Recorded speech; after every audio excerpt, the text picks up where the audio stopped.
The slap echoed through the crowded cafe like a gunshot. Marcus Shaw sat frozen, blood trickling from his split lip, while his 8-year-old daughter Emma watched with trembling hands wrapped around her hot chocolate. The bully named Tyler laughed, circling his prey like a wolf sensing weakness. Every customer looked away. No one moved. But something shifted in Marcus's eyes. Something cold. Something calculating. Something that hadn't surfaced in 5 years. His calloused hands, the same hands that built wooden furniture and braided Emma's hair every morning, now rested perfectly still on the table.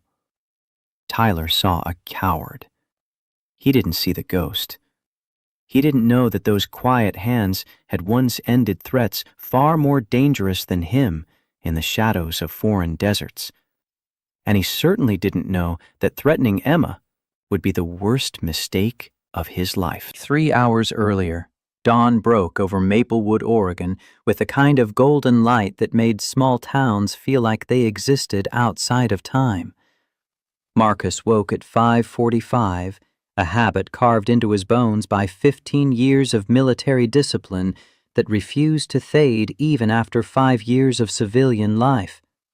The house was quiet, except for the old radiator's familiar clank and the soft whisper of wind through the oak tree Sarah had planted when they first bought this place.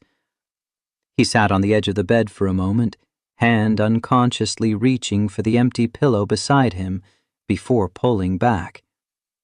The photograph on the nightstand caught the early light.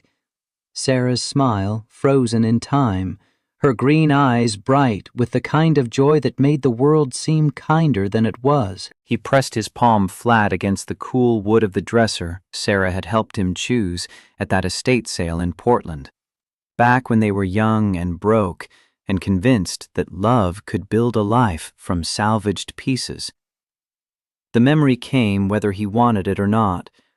Her laugh when they'd tried to fit the dresser through their apartment door, the way she'd kissed him when they finally succeeded, flour still dusting her cheek from the bread she'd been baking. He stood and walked to the window, watched the neighborhood slowly wake. Mr. Peterson across the street retrieving his newspaper, the Collins dog barking at a squirrel. Ordinary life flowing around him like water around a stone. Coffee first. Always coffee.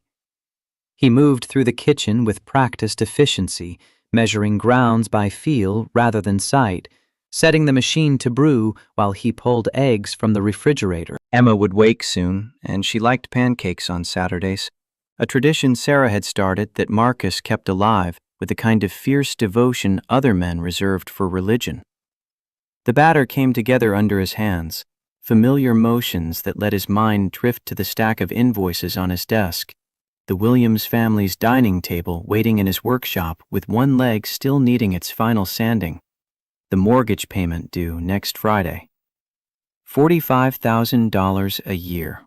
That's what Shaw Woodworks brought in on a good year, before taxes and materials and the endless small catastrophes that came with running a business from a converted garage.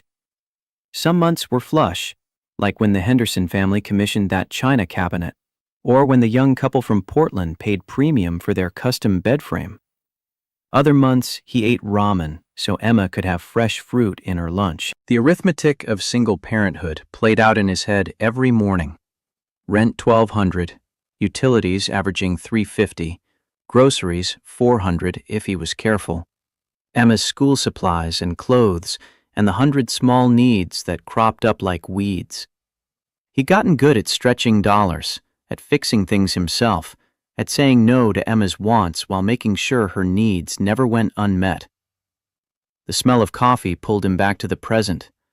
He poured a cup and carried it upstairs, paused outside Emma's door to gather himself into the father she needed him to be, patient, present, whole. He knocked softly and pushed the door open.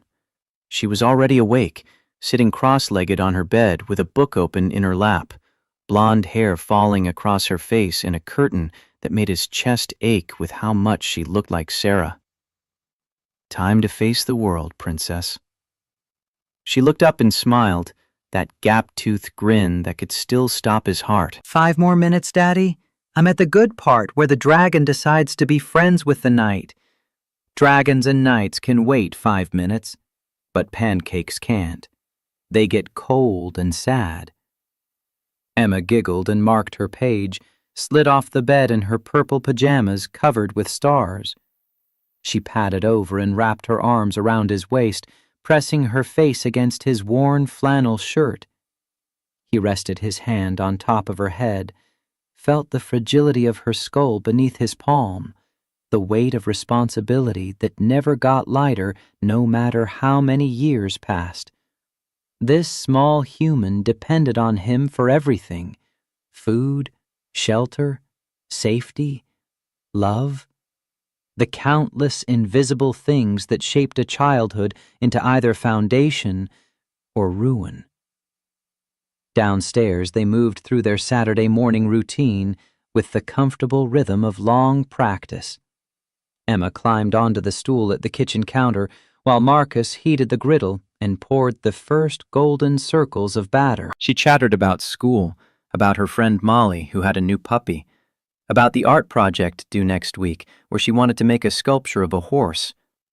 He listened and responded and flipped pancakes, slid a plate across the counter with 4 perfectly golden discs arranged in a flower pattern the way she liked. They ate together in the kind of peaceful silence that came from knowing each other completely. Emma drowned her pancakes in syrup, got it on her chin, and Marcus handed her a napkin without comment. Through the window, he could see the workshop, the sliding door he needed to oil, the wood stacked under tarps against the coming rain. Saturday meant time in the shop, time to lose himself in the grain and texture of oak or walnut, to let his hands remember what it felt like to create instead of destroy. But first, Rosie's Cafe. Another tradition Sarah had started: Saturday morning hot chocolate for Emma, coffee for him, an hour of watching the town wake up from their favorite booth by the window. Emma had already changed into jeans, and her favorite yellow sweater was bouncing on her toes by the door with that 8-year-old energy that seemed infinite.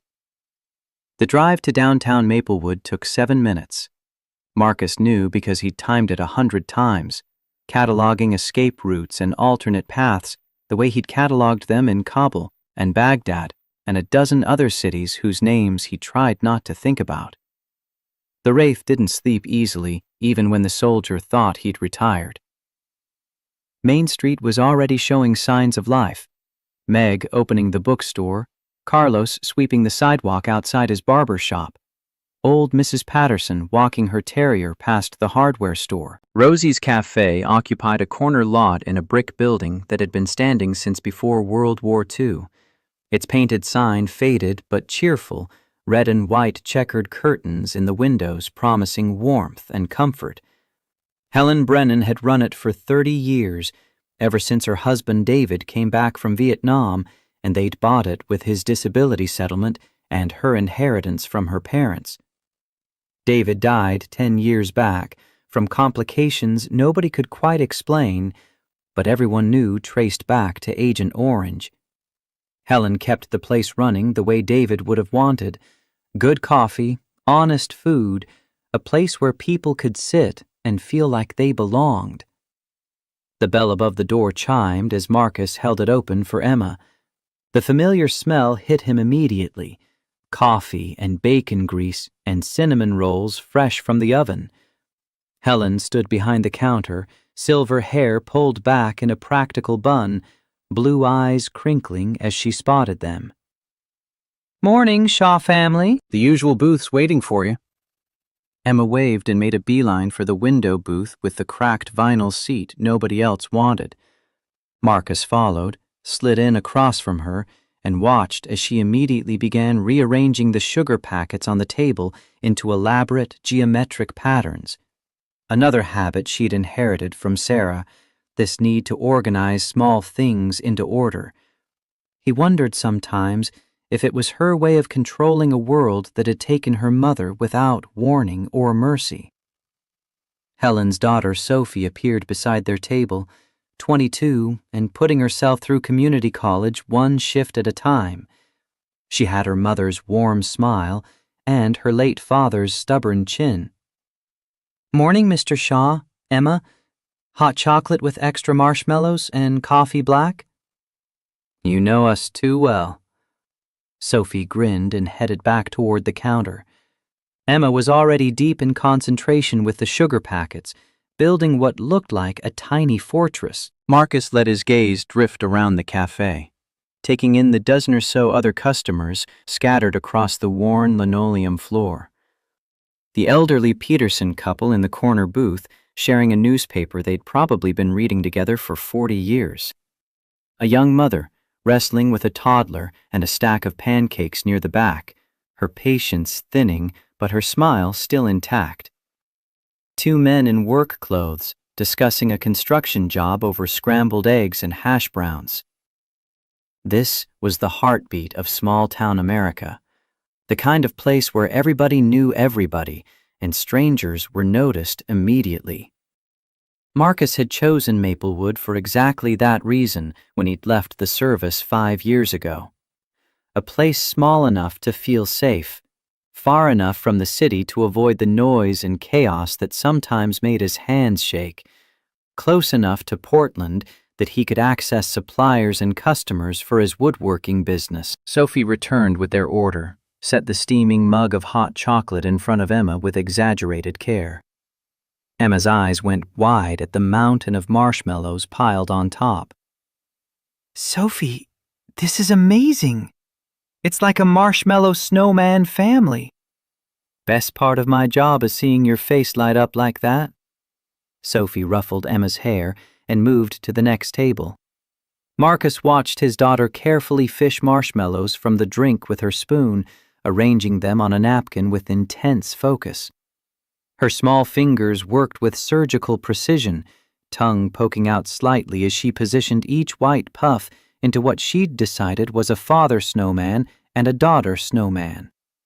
The morning light caught the gold in her hair, and he felt that familiar ache in his chest, the one that came from loving something so completely it terrified him. At 45 years old, Marcus looked like exactly what he appeared to be, a working man with calloused hands and tired eyes. His flannel shirt was faded but clean, his jeans worn soft from years of sawdust and sweat. The scars on his hands, he told people, came from woodworking accidents, and that was true enough for the recent ones. The older scars, the ones running along his knuckles and up his forearms, those had different stories he never told. The gray streaking through his dark hair had appeared almost overnight 5 years ago, right around the time his world collapsed.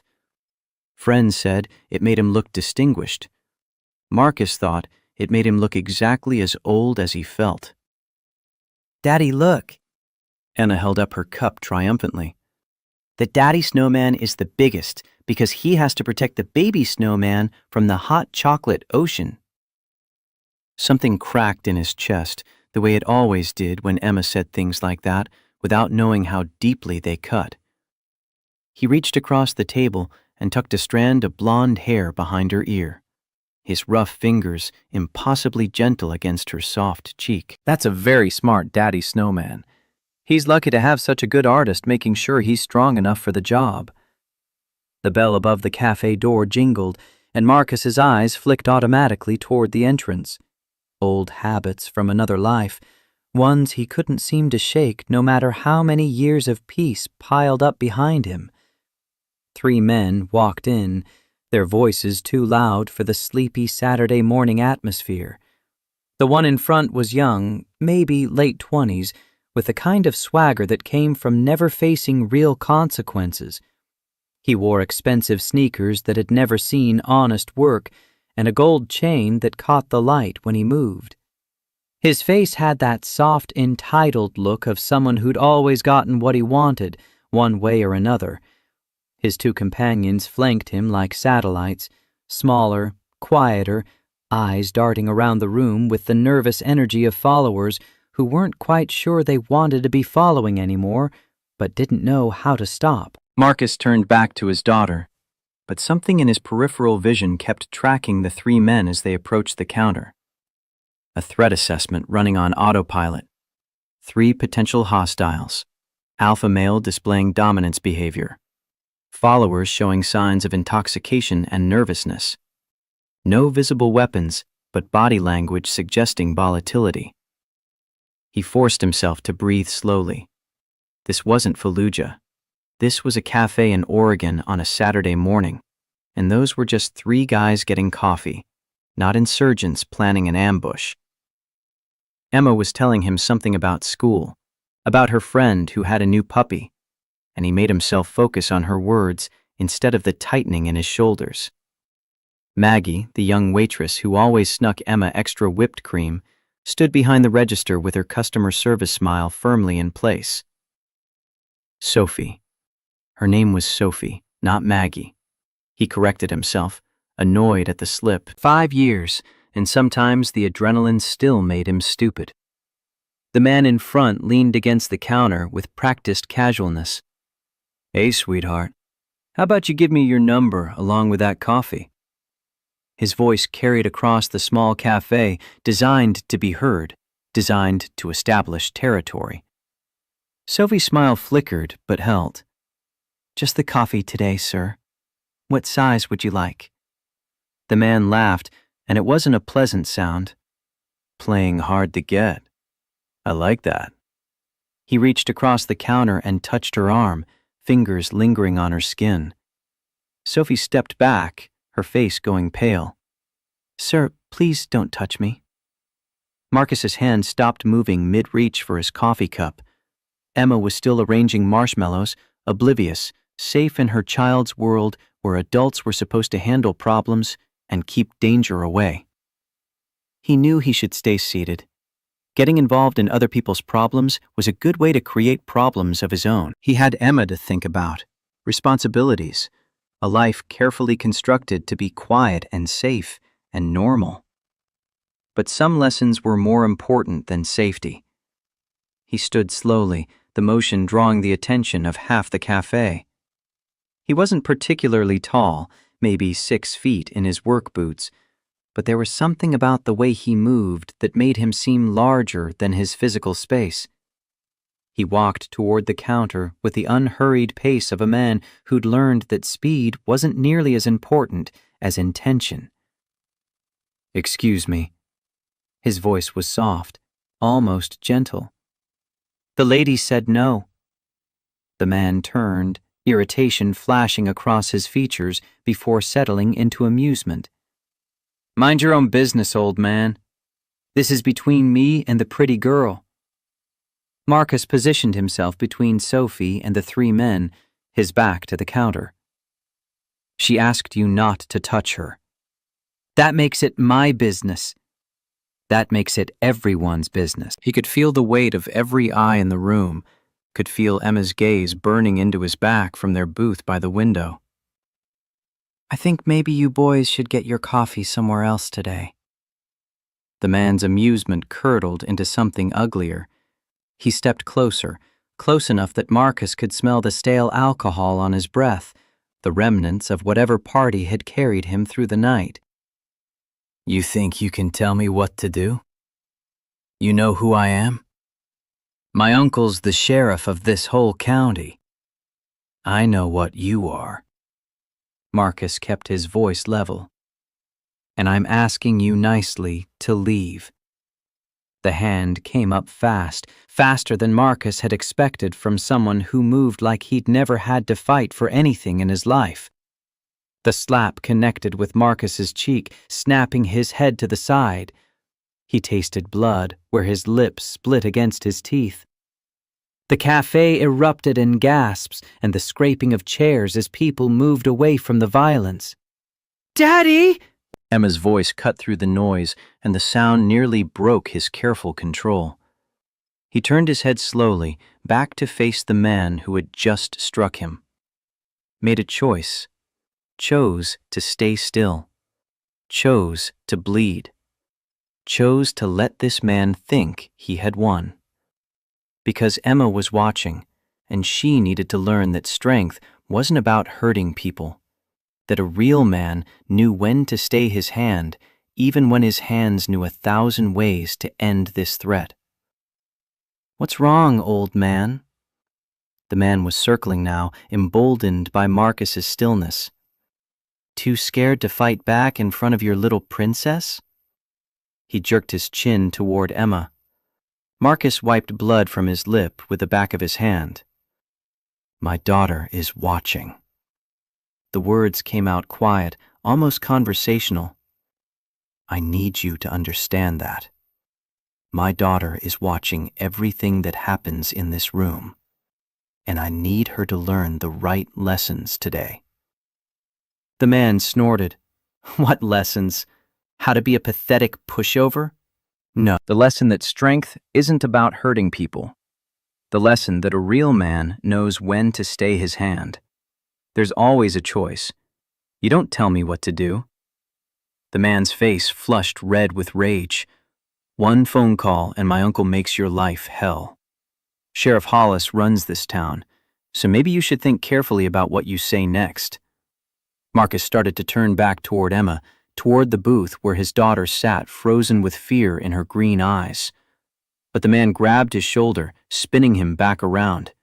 "Don't you walk away from me. I'm not done with you." And then the man's hand reached toward Emma's table. "Maybe I should teach your little princess about respect." The weapon that Marcus had buried 5 years ago woke up. His hand moved with the muscle memory of 15 years training, 2 seconds of economical violence that came from a place deeper than thought. Fingers wrapped around the man's wrist, twisted at the precise angle to hyperextend the joint, pivoted the body weight to drive the target down and forward. The man's knees hit the linoleum with a crack that echoed through the sudden silence. Marcus's other hand found the throat, applied just enough pressure to restrict airflow without crushing the trachea, a calculation his body made automatically. "I gave you a choice." His voice dropped to a whisper only the man could hear. "You chose wrong. Every single time." The man's eyes went wide with terror, mouth working but unable to form words. Marcus leaned closer. "My name is Marcus Shaw. Some people used to call me Wraith.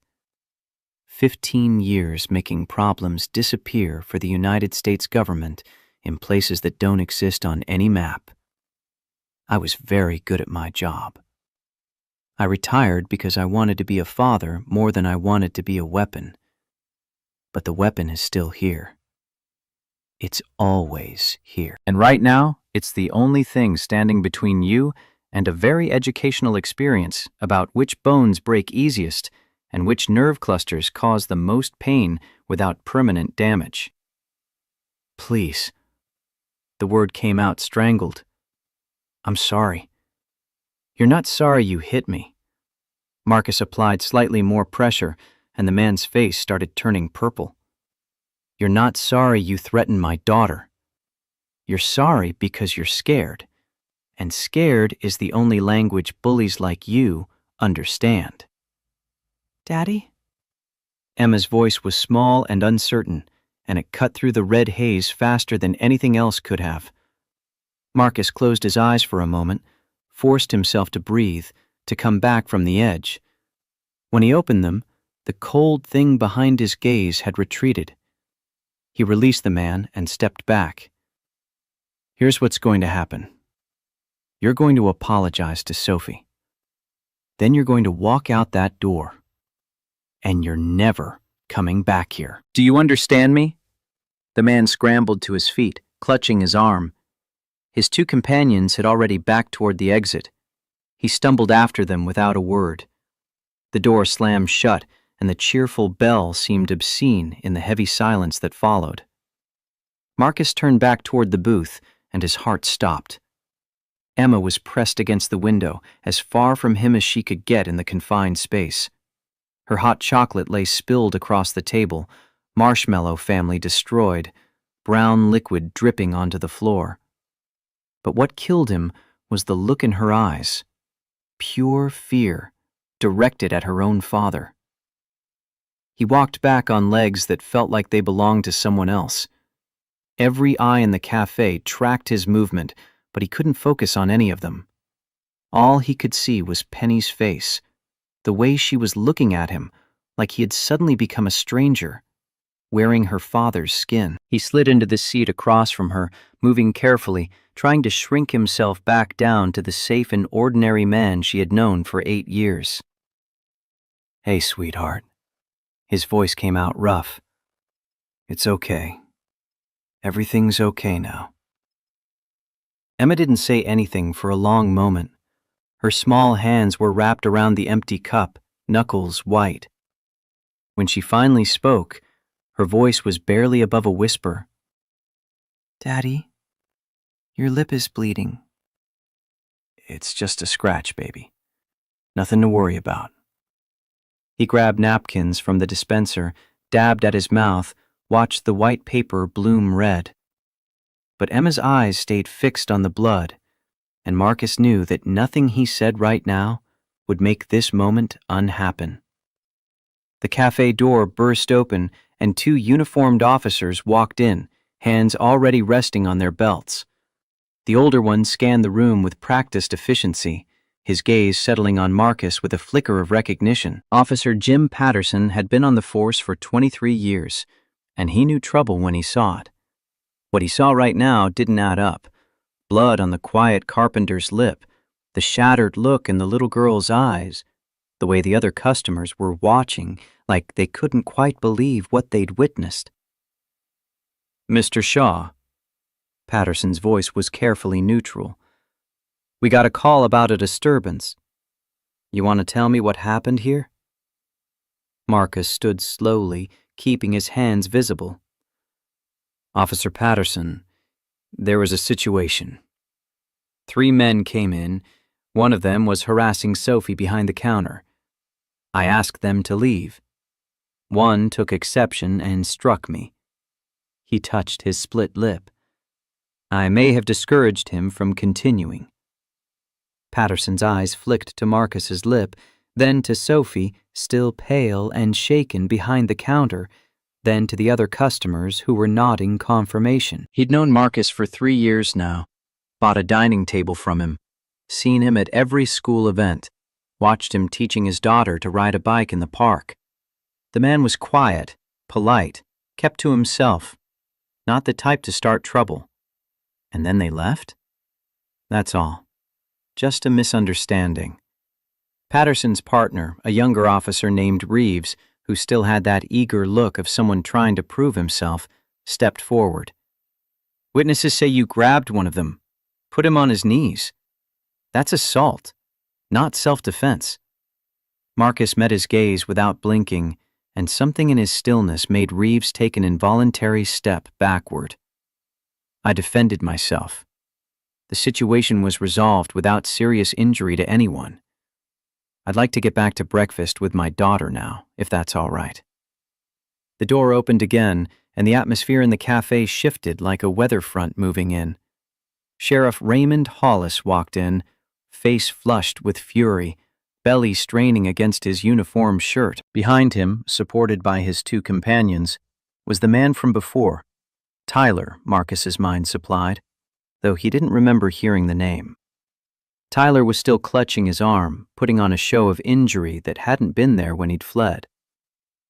"That's him," Tyler pointed at Marcus. "That's the psycho who attacked me. I want him arrested." Raymond stopped in the middle of the cafe. "Mr. Shaw, my nephew tells me you assaulted him without provocation. That's a serious allegation." Marcus's jaw tightened, but he kept his voice level. "Your nephew put his hands on me first. He put his hands on Sophie. There are witnesses." Raymond's smile didn't reach his eyes. "Witnesses can be mistaken, especially in confusing situations." He turned to Patterson. "Take Mr. Shaw into custody. Assault and battery." Emma was on her feet before Marcus could stop her. No! She screamed. You can't take my daddy!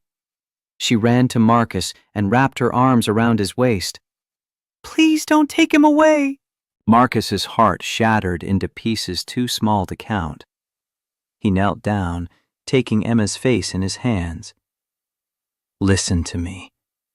His voice was steady even as everything inside him fell apart. I need you to be brave right now.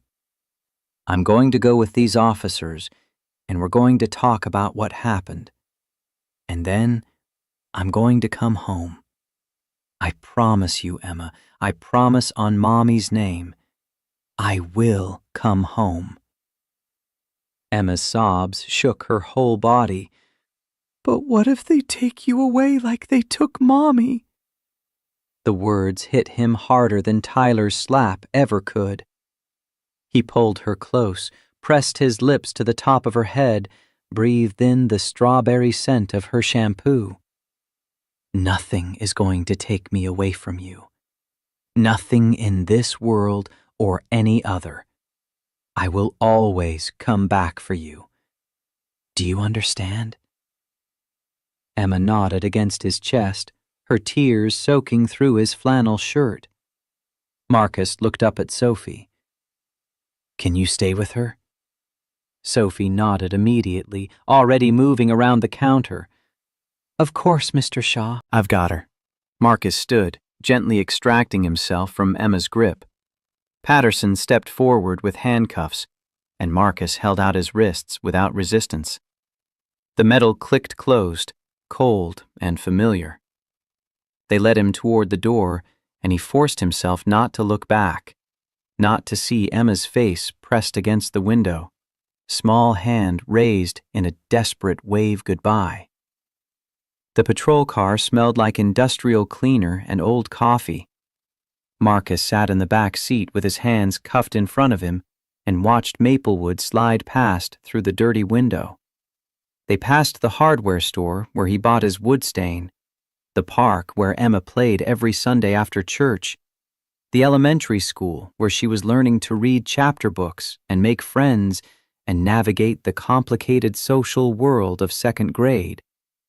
Normal life, the kind he'd fought to build after leaving the service, slipping away with every block they drove. At the station, they processed him with bureaucratic efficiency. Fingerprints and photographs and forms filled out in triplicate. Raymond was there through all of it, watching with barely concealed satisfaction. They put Marcus in an interrogation room, concrete box with a metal table and 2 chairs bolted to the floor. He'd been in rooms like this before, on the other side of the table, asking questions of people who'd done terrible things. The symmetry wasn't lost on him. Raymond came in alone, closed the door, sat down across from Marcus with Tyler's file open in front of him. Let me tell you how this goes, Shaw. You sign a confession admitting you attacked my nephew without provocation. You plead guilty, serve 6 months in county. This goes away quick and clean.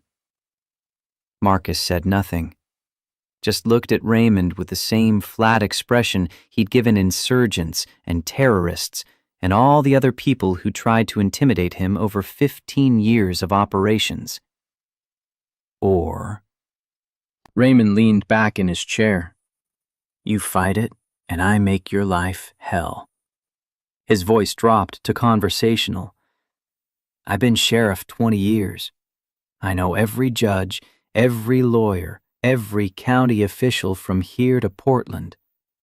Your word against Tyler's? Against mine? You think you win that fight? There are witnesses, security cameras. Raymond smiled. Cameras malfunction all the time. Witnesses have a way of remembering things differently once they've had time to think. You're not from here, Shaw. You moved to Maplewood, 3 years ago? Nobody really knows you. You think anyone takes your word over mine? Marcus studied the sheriff's face, saw the certainty there, The entitlement born from years of getting away with exactly this kind of thing. How many times have you done this for Tyler? Raymond's smile widened. Tyler's father, Robert, owns 5 car dealerships across 3 counties. Big campaign donor, good friend. And Tyler, well, he's had some growing pains. What 28-year-old man hasn't? But that's what family's for. We protect our own. Is that what you call it? Marcus kept his voice level. Covering up assaults? I'm guessing Tyler's done this before. Nothing I couldn't handle. Raymond waved a dismissive hand. A few misunderstandings, blown out of proportion. Charges dropped when cooler heads prevailed. He leaned forward. That's what I'm offering you, Shaw. A chance for cooler heads to prevail. 6 months is nothing. You'll be out in 4 with good behavior. And my daughter? Raymond shrugged. Foster care's not so bad. Temporary. She'll be fine. The casual cruelty of it, the assumption that he could threaten a man's child and call it negotiation. Marcus felt something cold settle in his chest. You're going to regret this. Is that a threat? Raymond's hand moved toward his radio. Because threatening a law enforcement officer is another charge I can add. It's a promise. Marcus held Raymond's gaze. I want my phone call. That's my right. Raymond laughed. Call whoever you want, Shaw. Nobody's coming to save you. He slid a phone across the table. Marcus dialed a number from memory, one connecting to a world he'd sworn to leave behind. The phone rang 3 times before a familiar voice answered. Wraith. Colonel Thomas Brooks sounded unsurprised. I was wondering when you'd call. Colonel, I need advice, not rescue. Oregon, right? Maplewood? I'll be there in 3 hours. Don't say anything until I arrive. The line went dead. Marcus pushed the phone back across the table and settled in to wait. Raymond's smug expression faltered slightly, but he recovered quickly, stood up, headed for the door. We'll see how tough you are after a night in holding. But before Raymond could reach the door, it opened from the outside. An officer stuck his head in. Sheriff, there's a Victoria Morrison here, with an attorney. Says she's representing Shaw. Raymond's face went blank with confusion. Who? The door opened wider, and a woman walked in wearing a charcoal business suit that probably cost more than Marcus made in a month. She was tall, maybe 5'8", with dark brown hair pulled back in a severe bun and blue eyes cold enough to freeze water. Behind her came an older woman in a more modest suit, carrying a leather briefcase. Sheriff Hollis. The tall woman's voice could have cut glass. I'm Victoria Morrison, CEO of Morrison Industries. This is Linda Hayes, Mr. Shaw's attorney. She'll be representing him from this point forward. Now wait just a minute, Raymond sputtered. This is highly irregular. Linda Hayes, 52, and tough as nails under her grandmother exterior, set her briefcase on the table with a decisive thunk. What's irregular, Sheriff, is arresting a man who acted in lawful defense of himself and others. We have 12 witnesses and security footage that will support Mr. Shaw's account. She pulled a thick folder from the briefcase. I've already filed a motion to dismiss and contacted state police regarding your conduct in this matter. Marcus looked at the tall woman, Victoria Morrison. She was watching him with an expression he couldn't quite read. Their eyes met and held for 3 seconds, and something passed between them that Marcus didn't have words for. Ms. Morrison. His voice came out rougher than intended. You don't have to do this. Her expression softened fractionally. I know what I saw, Mr. Shaw, and I don't make promises I can't keep. What promise? To your daughter. She stood beside her in the cafe, held her hand while you were being arrested. Told her I'd make sure you came home. Marcus's throat closed up. He managed a nod. Linda Hayes was already laying out documents for Raymond to review, her voice crisp and professional as she detailed exactly how badly he'd miscalculated. Victoria Morrison stayed where she was, arms crossed, watching Marcus with an intensity that made him want to look away, except he couldn't seem to make himself do it. The interrogation room door opened again, and Patterson stuck his head in. "Sheriff, you need to see this." His face was pale. Raymond followed him out. Through the open door, Marcus could hear raised voices, someone saying something about security footage and state police already en route. Linda Hayes smiled grimly and started packing up her briefcase. "They'll release you within the hour, Mr. Shaw.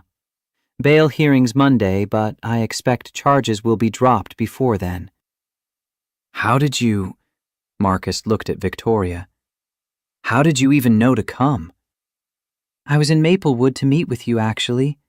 My father's been trying to recruit you for months." She pulled a business card from her jacket pocket and set it on the table. "I watched what happened in the cafe from start to finish. When they arrested you, I made some calls." "What kind of calls?"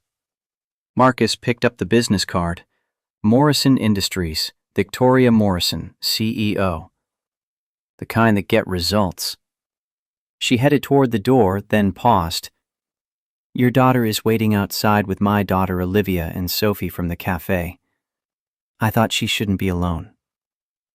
Something in Marcus's chest that had been clenched tight since the handcuffs closed began to loosen. "Thank you." "Don't thank me yet." Victoria's expression was unreadable. "We still need to get through the arraignment.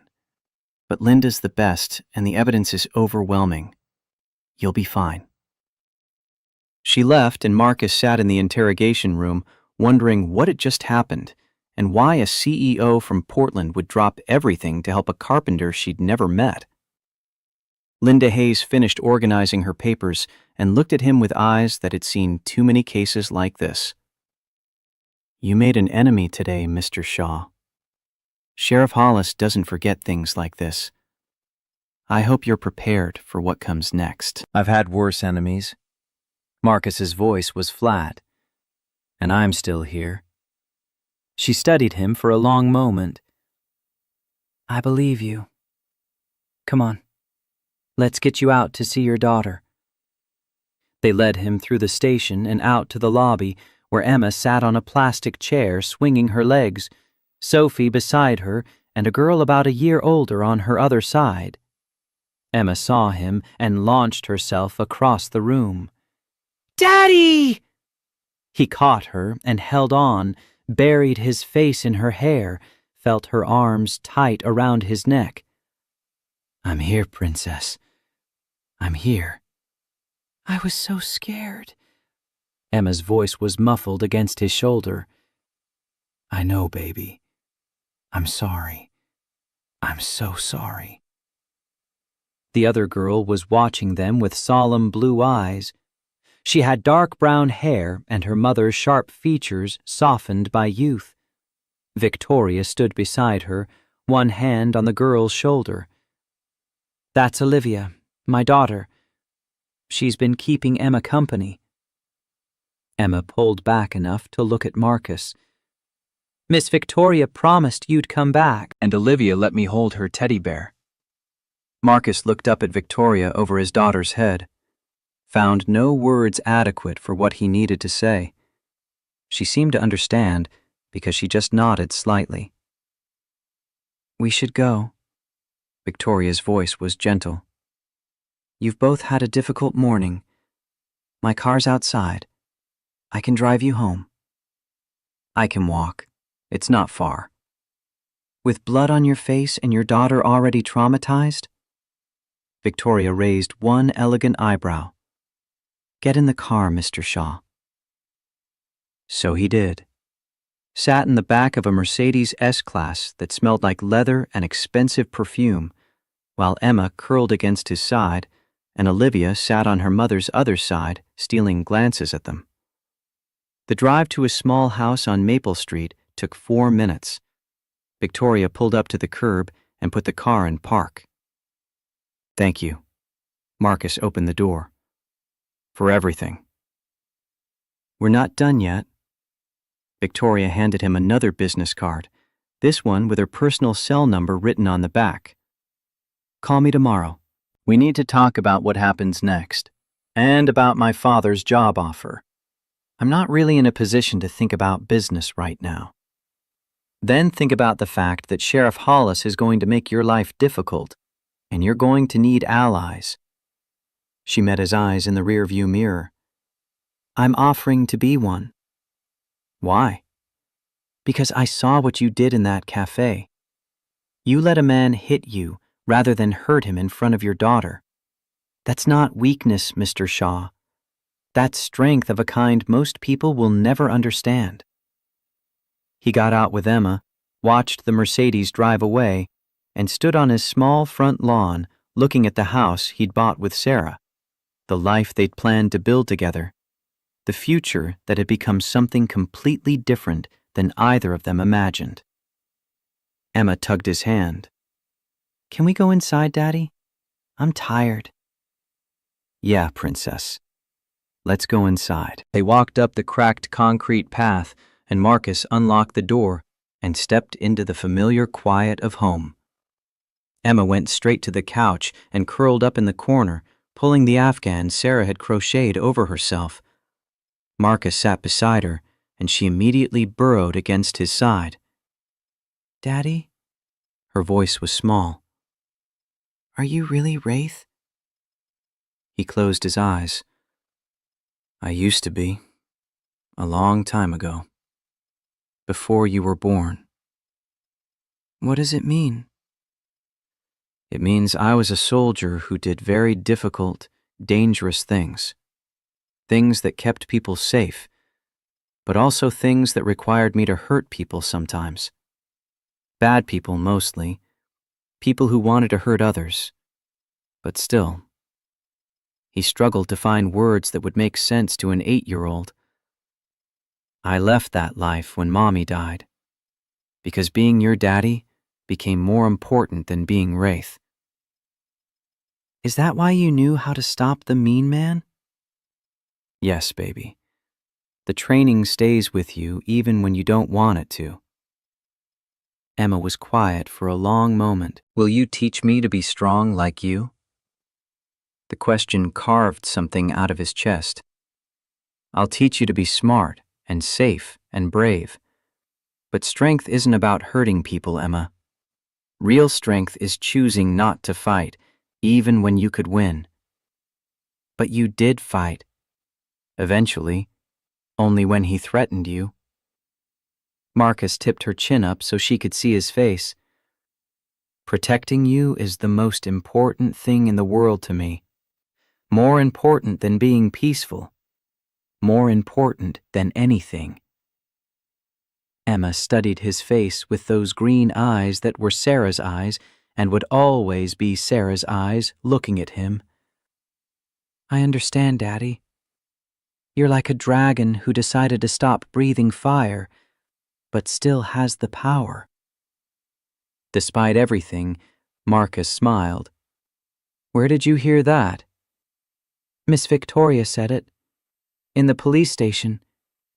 She said you're dangerous, but you choose to be gentle, and that's what makes you a good person."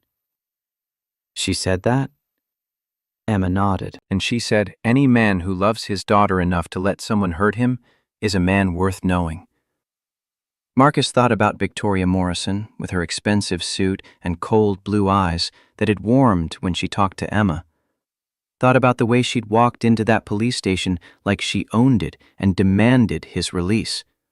Thought about the business card in his pocket and the job offer he hadn't asked for, and the strange feeling that his carefully controlled life had just tilted sideways in a direction he couldn't predict. Tomorrow would bring lawyers and arraignments and whatever revenge Raymond Hollis decided to exact.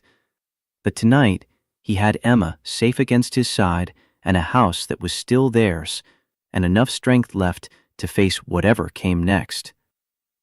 "You should rest, Princess. It's been a long day. Will you stay with me? Always. He carried her upstairs to her room, tucked her into bed with the stuffed rabbit Sarah had bought when Emma was born, sat in the chair beside her bed, and watched her fall asleep. The afternoon light slanted through the window, painting everything gold, and Marcus thought about the rocking horse in his workshop that he'd started carving 5 years ago and never finished, about the life he'd built from the wreckage of losing Sarah, about the weapon he'd buried that had woken up so easily, so completely, at the first real threat. His phone buzzed, a text from an unknown number. "This is Victoria Morrison, checking that you and Emma are okay. Linda will call tomorrow with next steps. If you need anything tonight, call me." He stared at the message for a long moment before typing back. "We're okay. Thank you again." The response came immediately. "You're welcome. And Mr. Shaw, what you did today, protecting Sophie, restraining yourself even after being struck, teaching your daughter about real strength, that was remarkable. Sleep well." Marcus set the phone down and looked at his daughter's sleeping face, thought about Victoria Morrison seeing something remarkable in what he'd always thought of as failure, thought about the choice he'd made to bleed rather than break the man who'd struck him, thought about Emma calling him a dragon, and whether that was better or worse than being called Wraith. The ghost was quiet now, settled back into whatever corner of his mind it lived in when not needed. But Marcus knew it was still there, always there, waiting. 5 years of civilian life hadn't erased 15 years of training. He could build furniture and braid hair and make pancakes shaped like hearts, but underneath all of that was still the operator, the soldier, the weapon. The question was whether he could be both, whether Marcus the father and Wraith the warrior could exist in the same skin without destroying each other. Sarah had believed they could, had loved him knowing both parts, seeing both truths, accepting the whole complicated mess of who he was. Maybe Victoria Morrison saw the same thing. Maybe that's why she'd helped. Or maybe she just saw a man who needed an ally and decided to be one. Either way, tomorrow would come with its own challenges, and Marcus would face them the way he'd faced everything since Sarah died. One moment at a time, one choice at a time, keeping Emma safe above all else. He pulled the blanket higher around his daughter's shoulders and settled deeper into the chair to keep watch through the coming night. Sunday morning arrived with rain drumming against the windows, and Marcus, already awake, had been for hours, sitting at the kitchen table with cold coffee and the business card Victoria Morrison had given him. Her personal cell number was written in precise handwriting across the back, each digit formed with the kind of care that suggested she didn't give this information out casually. He'd picked up his phone 3 times and set it down again, uncertain what he was supposed to say to a woman who'd swooped into his disaster of a Saturday and somehow made it survivable. Emma appeared in the doorway wearing her purple pajamas, hair tangled from sleep, eyes still holding shadows from yesterday. She climbed into his lap without a word, and he wrapped his arms around her, felt the steady thump of her heartbeat against his chest. They sat like that for a long time, rain creating a cocoon of sound around them, the world outside reduced to gray water streaking down glass.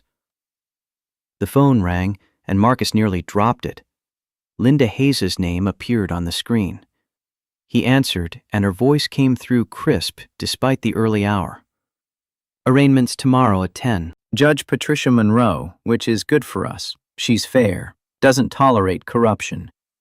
I've got statements from 12 witnesses, including Victoria Morrison, plus the cafe's security footage from both cameras.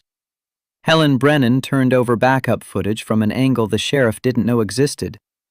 What are our odds? 95% the charges get dismissed outright. 5% you get a lecture about vigilante justice and a stern warning.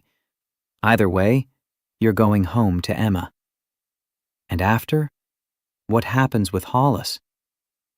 Linda's pause stretched long enough to make Marcus's shoulders tighten. That's more complicated. Sheriff or not, he's got connections and a long memory. I'd recommend keeping your head down, avoiding unnecessary conflict.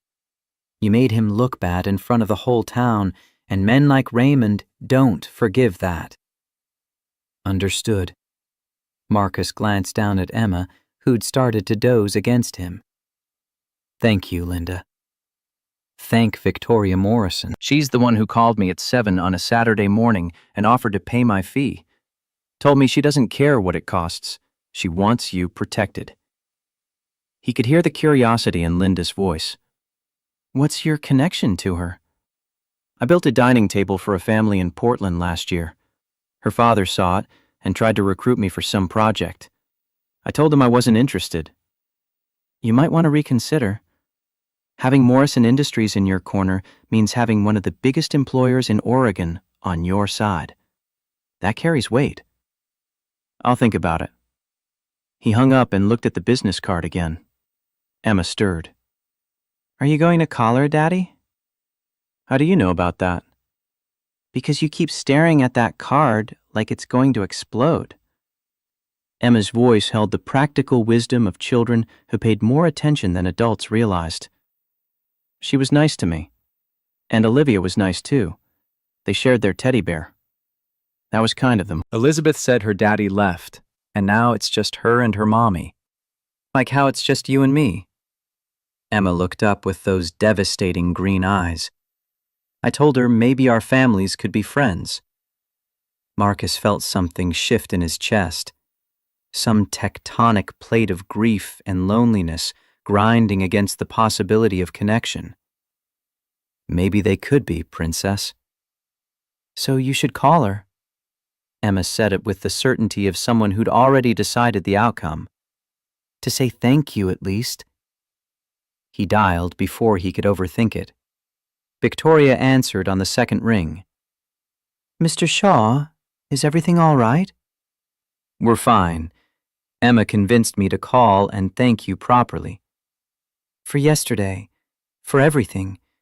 Emma sounds wise beyond her years. There was a smile in Victoria's voice. How is she holding up?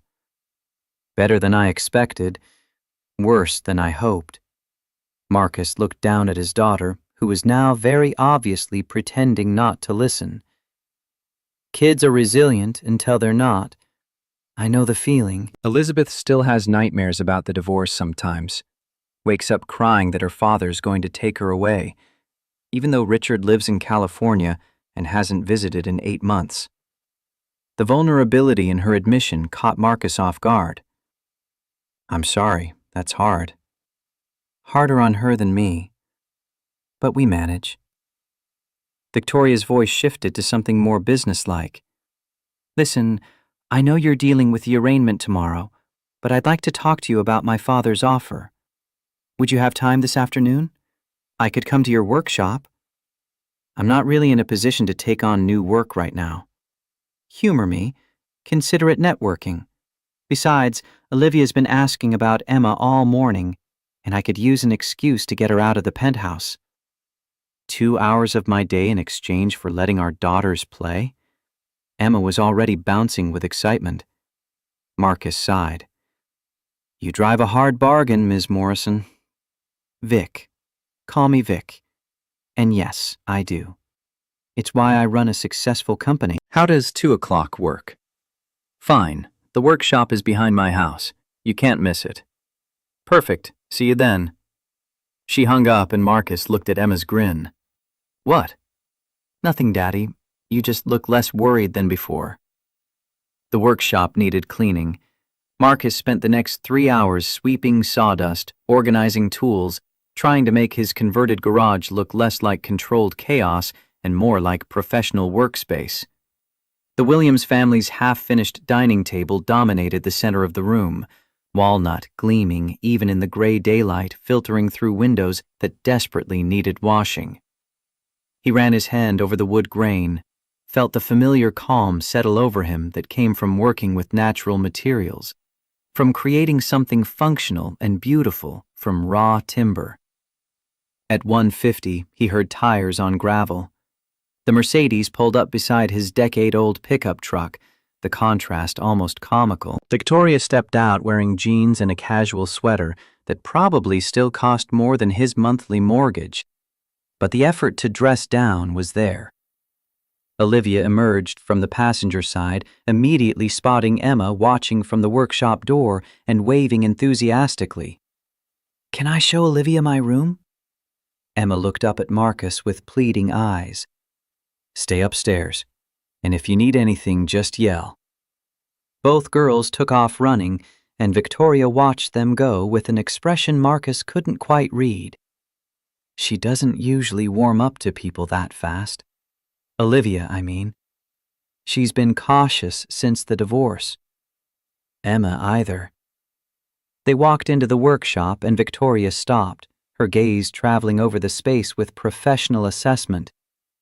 "This is incredible." She moved to the dining table, ran her fingers along the edge with the kind of reverence reserved for fine art. "The grain matching is extraordinary. The wood told me how it wanted to be arranged. I just listened." Ver looked at him sharply. "My father said you'd say something like that. He collects craftsmen the way other people collect sports cars. Talks about you like you're some kind of woodworking prophet. I'm just a carpenter." "No," Victoria's voice was firm. "A carpenter follows plans. An artist creates them. This," she gestured at the table, "is art, and you're undervaluing it by a factor of 10 at least. The Williams family can't afford what you'd charge in one of your showrooms. Which is why I'm not suggesting you work in our showrooms." Victoria pulled a folder from her bag, set it on the table. "Morrison Industries launched Heritage Collection 3 months ago. Custom furniture, high-end clientele, artists given full creative control. My father's been curating craftsmen across the country. You're the only one he's been trying to recruit for over a year." I told him I wasn't interested. "That was before you needed allies against a corrupt sheriff with a vendetta." Vic's blue eyes held his. "I'm offering partnership, not employment.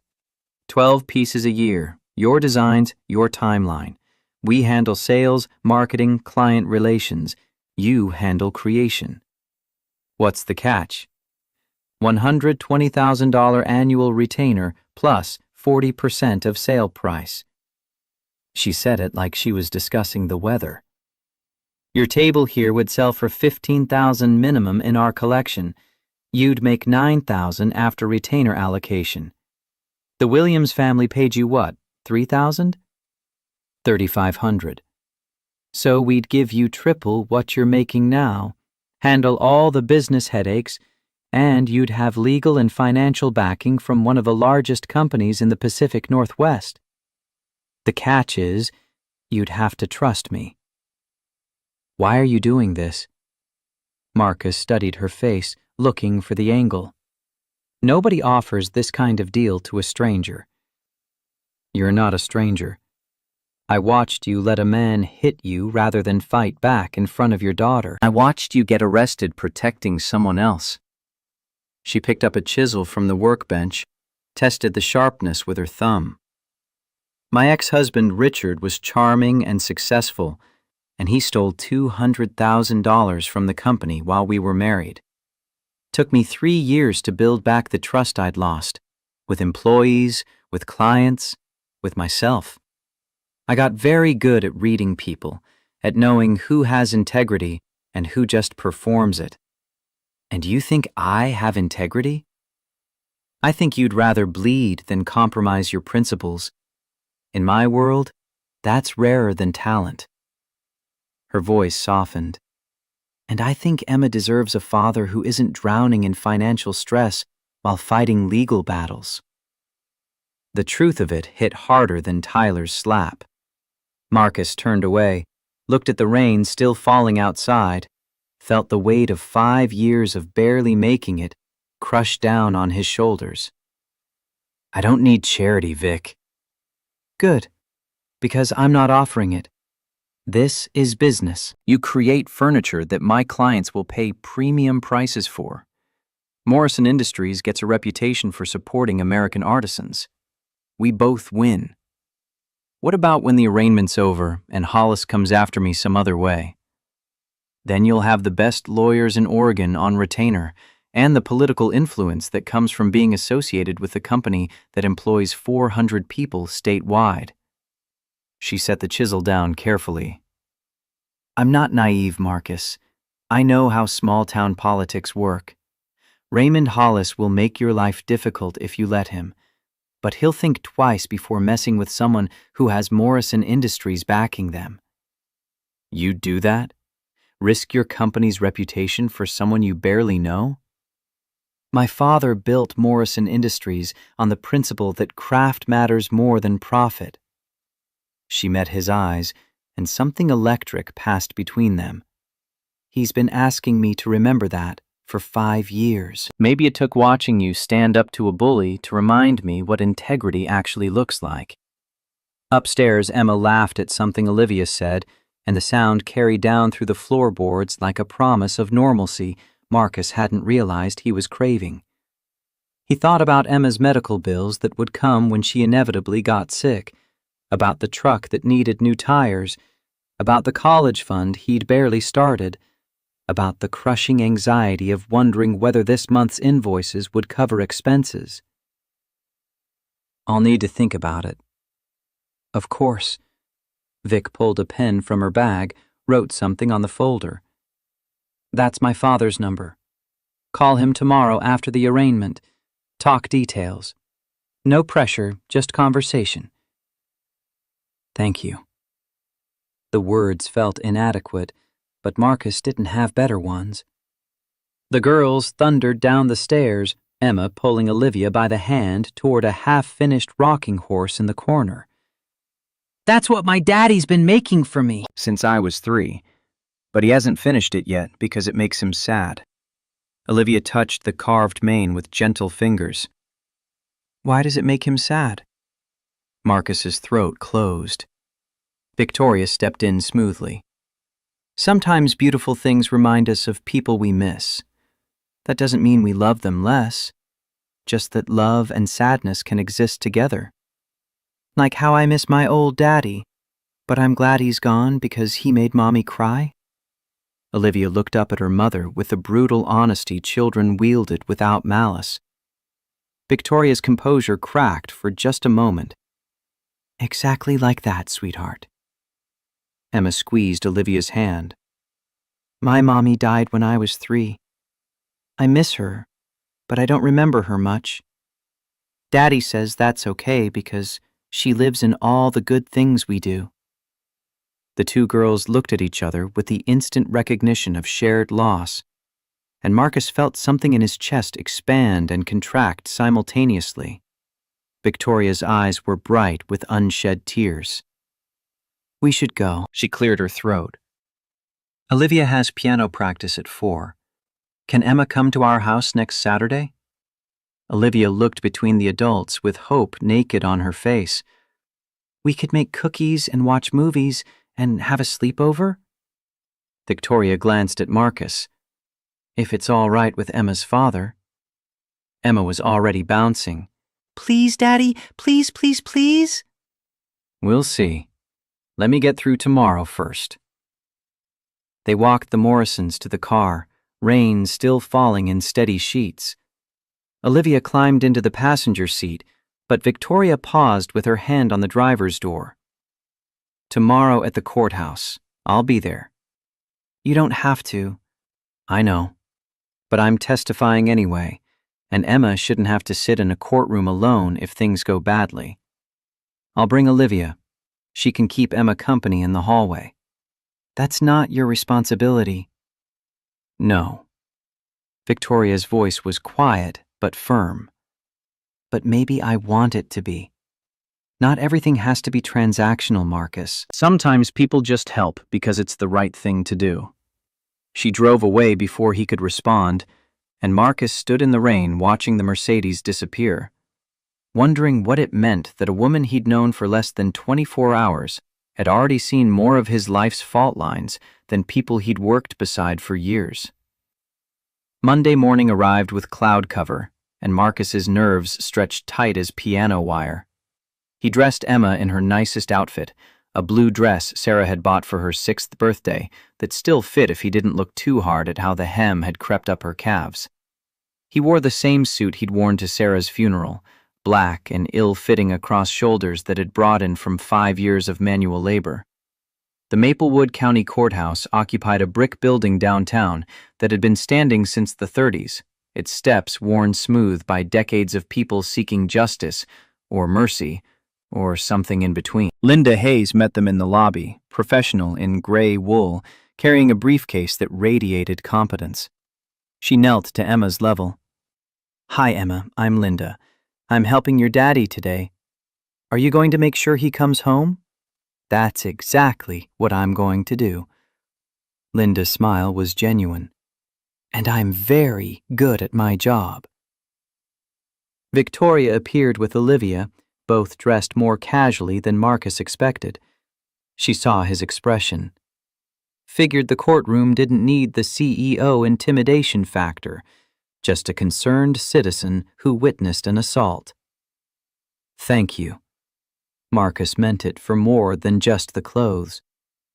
The courtroom was smaller than expected, wood-paneled and solemn, with Judge Patricia Monroe presiding from a bench worn smooth by 60 years of cases. She was 58, with iron-gray hair and the kind of face that had seen everything and been impressed by very little. Raymond Hollis sat at the prosecution table looking smug, Tyler beside him with his arm in an unnecessary sling. Linda guided Marcus to the defense table, and the proceedings began with bureaucratic efficiency. The prosecutor, a young man named Davidson who looked fresh out of law school, presented the state's case. Mr. Shaw has a documented history of violence stemming from his military service. He attacked Tyler Hollis without provocation, causing injury requiring medical attention. Linda stood. "Your Honor, I'd like to enter into evidence security footage from Rosie's Cafe showing the complete interaction between my client and Mr. Hollis." She handed a USB drive to the bailiff. The courtroom watched in silence as the footage played on a monitor. Tyler harassing Sophie, Marcus intervening. Tyler's slap, Marcus's restraint. Tyler threatening Emma. The 2 seconds of controlled violence that ended with Tyler on his knees. Judge Monroe's expression darkened. She looked at Davidson. "Your client struck Mr. Shaw first?" The prosecutor shifted uncomfortably. Mr. Shaw's response was disproportionate to the threat. Mr. Shaw's 8-year-old daughter had just been verbally threatened. Linda's voice cut like a blade. Any parent would have responded defensively. The fact that Mr. Shaw has specialized training doesn't negate his right to protect his child. "I'd like to call Victoria Morrison to the stand." Judge Monroe gestured to the witness box. Victoria took the oath with the same confidence she'd shown everywhere else. She recounted the events with precise detail, her CEO skills on full display. When asked about Marcus's actions, she didn't hesitate. Mr. Shaw showed remarkable restraint. Most men would have retaliated the moment they were struck. He chose not to until his daughter was directly threatened. That's not aggression, Your Honor. That's protective instinct combined with admirable self-control. And you have no personal relationship with the defendant? I met him for the first time on Saturday morning, but character doesn't require long acquaintance to recognize. She looked directly at Marcus. In my professional life, I work with hundreds of people. I've learned to identify integrity quickly. Mr. Shaw has it. Judge Monroe reviewed documents Linda submitted, 12 witness statements, all corroborating Marcus's account. She looked at Tyler. Mr. Hollis, Is your arm actually injured? Tyler fumbled. The joint was hyperextended. Medical records show you declined X-rays at the emergency room and left after 15 minutes. The judge's voice could have frosted glass. This court doesn't appreciate manufactured injuries designed to inflate charges. Raymond stood. Your Honor, my nephew, Sheriff Hollis, sit down. Judge Monroe's gaze could have cut steel. I'm forwarding this matter to state police for review of your department's handling. Arresting a man with 12 witnesses contradicting the charges suggests either incompetence or corruption. Neither is acceptable. She looked at Marcus. Mr. Shaw, you used military training against a civilian. That concerns me. Linda stood again. Mr. Shaw used minimum necessary force to neutralize a threat to his child. No bones were broken, no permanent damage done. He could have caused significantly more harm and chose not to, which is why this case is dismissed. Judge Monroe's gavel came down hard. Mr. Shaw, you're free to go. Sheriff Hollis, you'll be hearing from state police within the week. We're adjourned. The relief hit Marcus like a wave. Emma was already running from where she'd been sitting with Olivia, launched herself into his arms with enough force to knock him back a step. You're free. You can come home. I told you I would, Princess. He buried his face in her hair, felt Linda's hand briefly on his shoulder. Well done. She collected her files. I'll send my final invoice to Morrison Industries as arranged. Wait. Marcus looked at Victoria, who was gathering Olivia's things. You paid her fee? Someone had to. Vic's expression was unreadable. Consider it an advance on your first Heritage Collection commission. I haven't agreed to that yet. Then consider it a gift. She handed Olivia her jacket. Either way, you needed representation, and you got it. Raymond stormed past them without a word, but the fury radiating off him promised this wasn't over. Linda watched him go. Be careful, Marcus. Men like that don't forgive public humiliation. I'll keep my head down. Do more than that. Find allies. Build networks. Make yourself too visible to quietly destroy. Outside the courthouse, the rain had stopped, leaving everything washed clean and smelling of wet pavement. Victoria paused before getting in her car. Saturday. Olivia hasn't stopped talking about having Emma over. Emma looked up at Marcus with such hope, he couldn't have said no if he wanted to. Okay. What time? I'll pick her up at 10. We'll do cookies and movies, and Olivia can show off her room. She met Marcus's eyes, and something passed between them, some wordless understanding. And maybe you and I could have coffee while the girls play, talk about that partnership. Maybe we could. Vic smiled, and it transformed her face from beautiful to devastating. Good. I'll text you the address. They drove home in Marcus's rattling truck, and Emma talked non-stop about Olivia and the sleepover and whether they'd make chocolate chip or snickerdoodle cookies. Marcus let her words wash over him, half his attention on the road and half on the business card still in his wallet and the woman who'd walked into his chaos and somehow made it manageable. That night, after Emma was asleep, he sat in his workshop with the folder Victoria had given him. The Heritage Collection contract was comprehensive.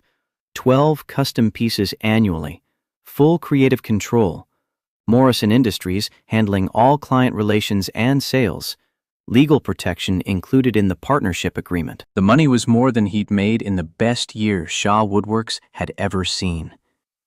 His phone rang.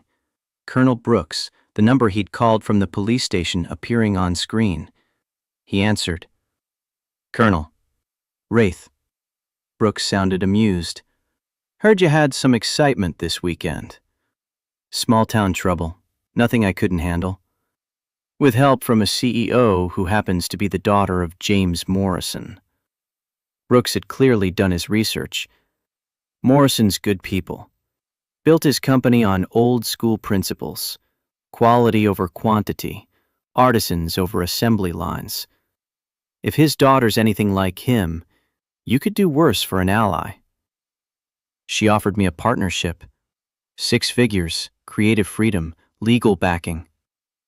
Take it. The Colonel's voice left no room for argument. You're trying to build a life for Emma in a town where the sheriff wants you gone. Having Morrison Industries in your corner gives you leverage, protection. And from what I hear, the money would eliminate most of your financial stress. It feels like charity.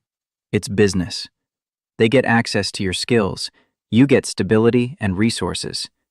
That's how partnerships work. Brooks paused. Sarah would want you to do this, Marcus. She'd want Emma to have security.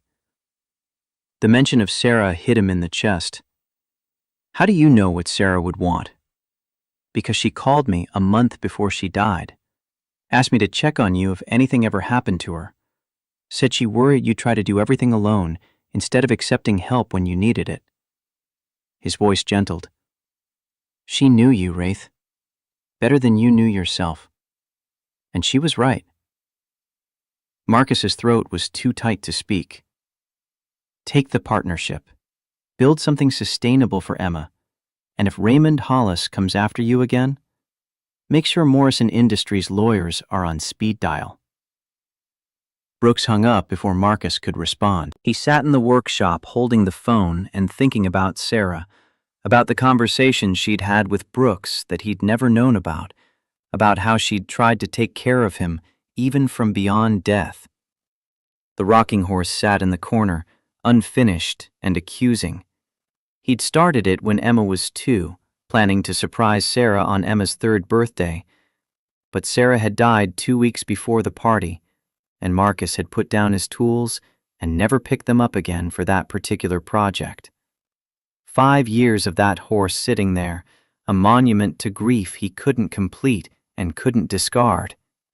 He walked over to it now, ran his hand along the carved mane.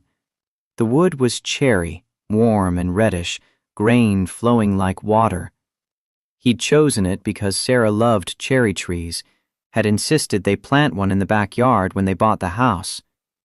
That tree was 20 feet tall now, blooming every spring with flowers Sarah would never see. Maybe it was time to finish some things. Tuesday morning, Marcus called James Morrison. The older man answered on the first ring, voice warm and enthusiastic. Marcus! Victoria said you might call. Tell me you're accepting the partnership. I want to understand the details first. Smart man. They spent an hour going through terms, expectations, client demographics. James talked about his philosophy, furniture as heirlooms, pieces made to last generations, craftsmen who understood that their work would outlive them. It was everything Marcus believed but had never articulated. When do I start? Yesterday if possible, but I'll settle for next week. James laughed. I've got a client in Seattle looking for a dining set. Old money, willing to pay for quality. If you're interested, I'll set up a consultation call.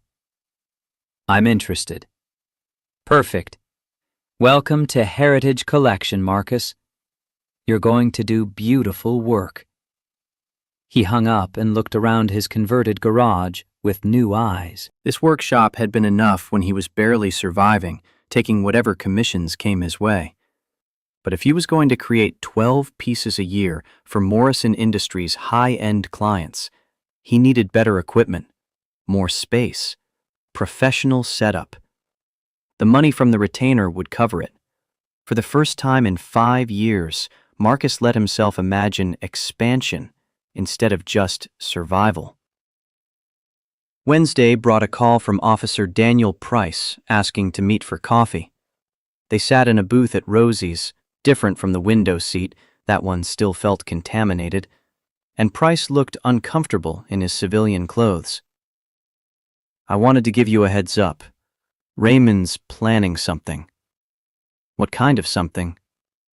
Don't know specifics, but he's been making calls, meeting with Robert Garrett, Tyler's father. They're not happy about the dismissal. Can't say I'm surprised. Price leaned forward. I've been documenting Raymond's conduct for 3 years. Covered up assaults, payoffs, evidence tampering. But I'm just one officer, and he's got the whole department loyal to him through fear or bribery. The state police investigation might actually change things if they find what I think they'll find. How can I help? Stay visible. Keep doing what you're doing.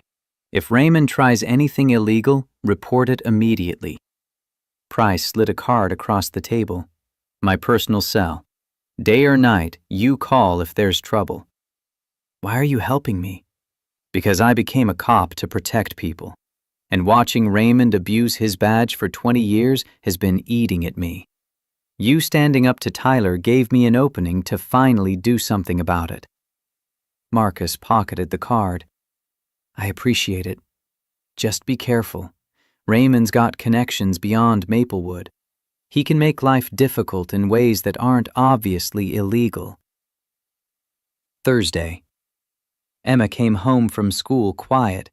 Marcus found her in her room, staring at her homework without touching it. What's wrong, princess? Molly's mom said I can't play with Molly anymore. Emma's voice was small. She said her daughter needs to stay away from dangerous people. The words hit Marcus like a physical blow. I'm not dangerous to you. I know that, Daddy, but other people don't. She looked up with tears in her eyes. Am I going to lose all my friends because of what happened? He pulled her into his lap, held her tight. Some people might not understand what happened on Saturday, but the people who matter, the real friends, they'll stick around. What if nobody sticks around? Then we'll find new friends, better ones, people who see the truth instead of just believing rumors. But it's not fair. Emma's voice broke. You were protecting Sophie, and now everyone's mad at you. Life's not always fair, baby, but that doesn't mean we stop doing what's right. He tipped her chin up so she could see his face. I'd make the same choice again. Every time. Because protecting people who can't protect themselves is more important than what other people think. Even if it makes life hard, even then. Emma buried her face against his shoulder. I love you, Daddy. I love you too, Princess. More than anything in the world. Friday afternoon, Victoria texted, Still on for tomorrow? Olivia's been planning cookie recipes all week. Emma's packed already. She's very excited. Good. I'll pick her up at 10. And Marcus, bring your contract. James wants you to sign officially before you start the Seattle project. Efficient. It's how I run my business. But I promise the cookies and movies will be purely recreational. Saturday morning, Emma was ready by 8, overnight bag packed with 3 outfit changes and enough stuffed animals to populate a small zoo. Marcus braided her hair while she vibrated with excitement, talking a mile a minute about what movies they might watch and whether Olivia liked the same Disney princesses she did. Victoria arrived at 10 sharp in the Mercedes.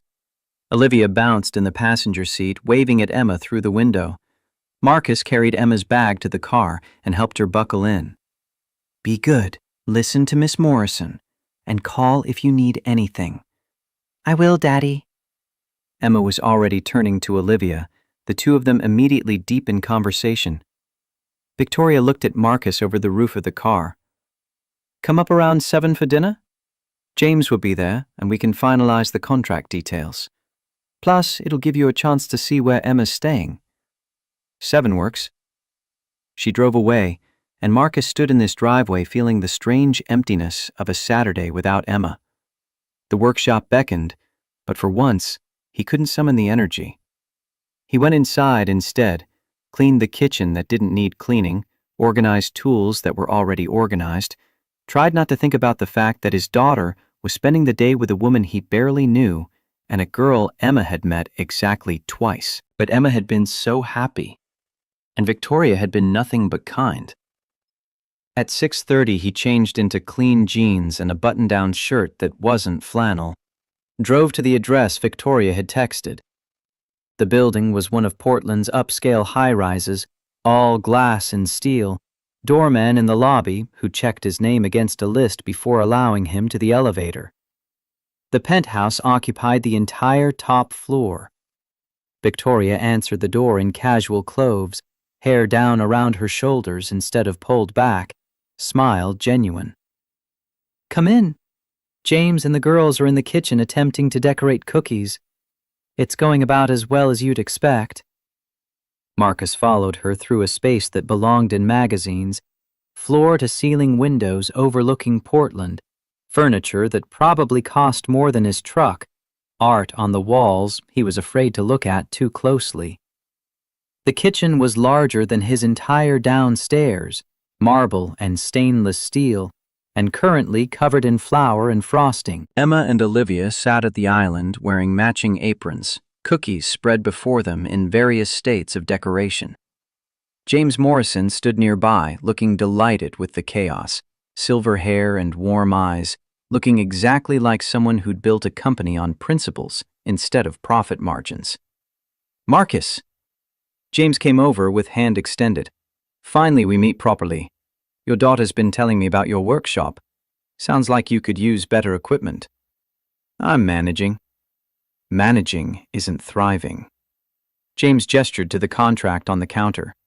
"Sign that and we'll get you set up properly. New table saw, planer, whatever you need.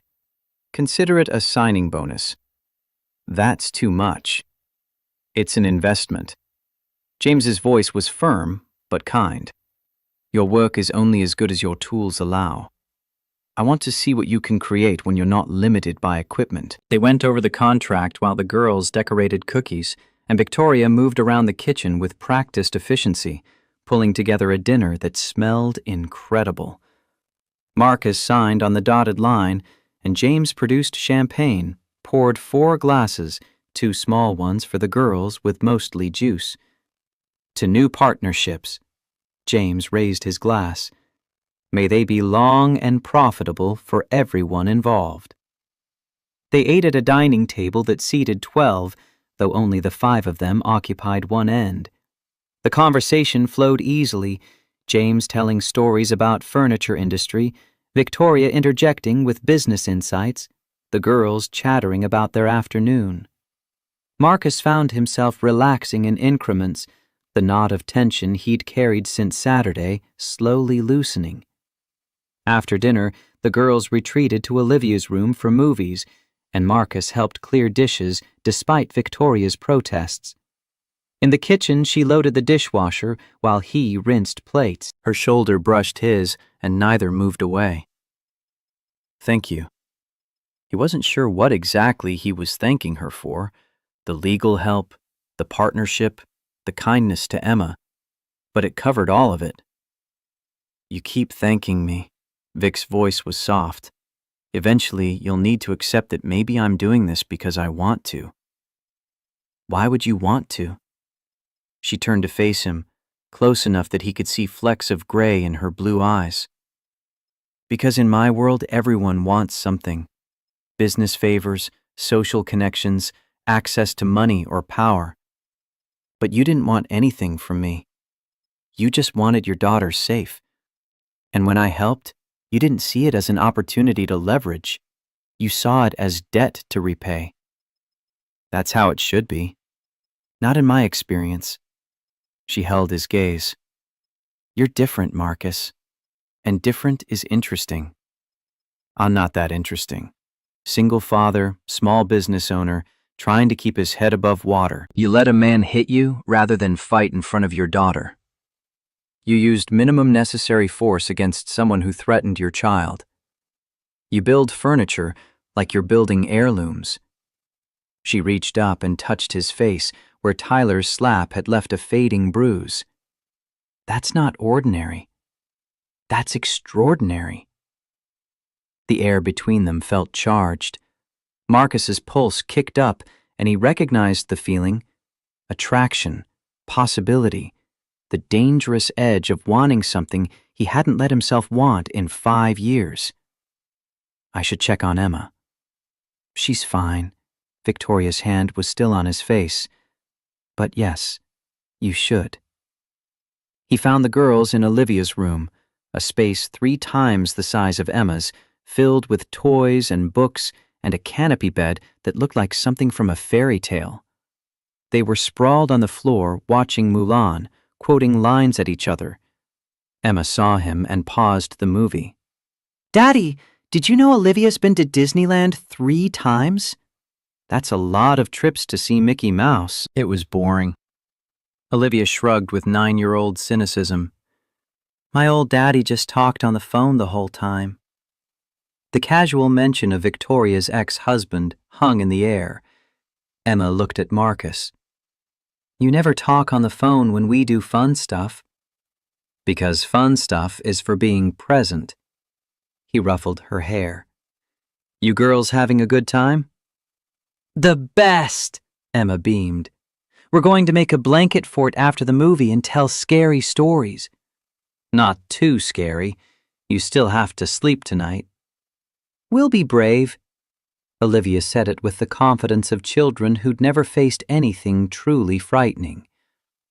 Marcus left them to their movie and found Victoria and James in the living room, James nursing scotch and Victoria with wine.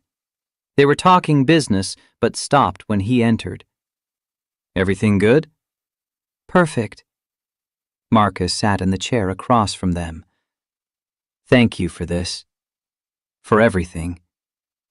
James waved it off. Family dinners are better with more family. And those girls are thick as thieves already. Emma's never had a close friend before. The words came out before Marcus could stop them. We moved to Maplewood when she was 4, and she's always been a bit shy. Losing her mother made her cautious about getting attached. Olivia's the same way. Victoria's voice held understanding. The divorce hit her hard. She doesn't trust easily. Maybe they'll help each other. James looked between them. And maybe their parents will too. The implication hung there, and Marcus didn't know how to respond. Victoria saved him by standing. More wine, Marcus? Or would you prefer something stronger? Wine's good. She poured and handed him the glass, fingers brushing his. They talked until almost midnight, about business and Portland and small-town politics and everything except the thing humming between them. Finally, Marcus stood. I should get Emma home. She's got Sunday school tomorrow. Leave her, James said it casually. The girls are already asleep in Olivia's room and it's past 11. Pick her up in the morning. I don't want to impose. You're not. Victoria walked him to the door. Emma's fine here, happy even. Let her have this. Okay. Thank you. Stop thanking me.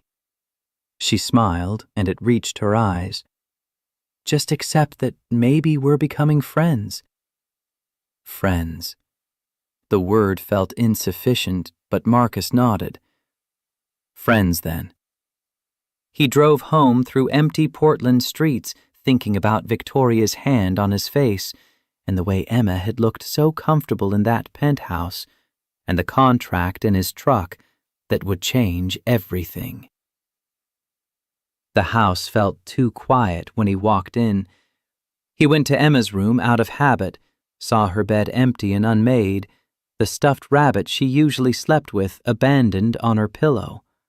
In his workshop, he finally approached the rocking horse, picked up his tools, started where he'd left off 5 years ago, sanding and shaping, letting muscle memory guide his hands. He worked until 3 a.m, until the mane was smooth and the legs were balanced, and all that remained was the final assembly and paint. Sarah would have loved knowing Emma had a friend.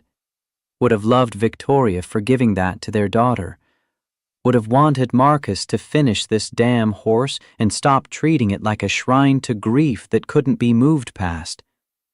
He could almost hear her voice. Stop punishing yourself for surviving. Start living. Maybe he was ready to try.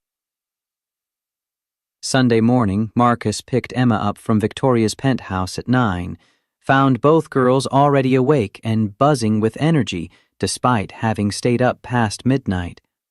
Emma threw herself at him with her usual enthusiasm, chattering about the blanket fort and the scary stories and how Olivia's room had a window seat perfect for reading. Victoria appeared from the kitchen with coffee and dark circles under her eyes that suggested she'd slept as poorly as Marcus had. Rough night? He accepted the mug she offered, thinking about things. Her gaze held his for a beat too long. About the partnership, about what comes next. What does come next? You start the Seattle project tomorrow. James already sent the client specs. They want a dining set for 8, cherry wood, modern lines with traditional joinery. She handed him a folder. Budget's flexible, but they're expecting museum quality. No pressure, then. You'll be fine. Victoria smiled, but it didn't quite reach her tired eyes. Call me if you need anything, or if you just want to talk. In the truck, Emma was uncharacteristically quiet until they were halfway home. I like Olivia's mommy. She's nice, but she seems sad sometimes. People can be both. Marcus glanced at his daughter. Did she say something that made you think that? No, but she looked at you the way you look at Mommy's picture, like she wants something she doesn't think she can have. The observation hit him sideways. When did you get so perceptive? I pay attention, Daddy. That's what you always tell me to do. Monday morning brought the Seattle client call, and Marcus spent an hour discussing wood grain and finish options with a woman who knew exactly what she wanted and had the budget to make it happen. The commission alone would net him $12,000 after Morrison Industries cut. He hung up dizzy with the mathematics of financial security.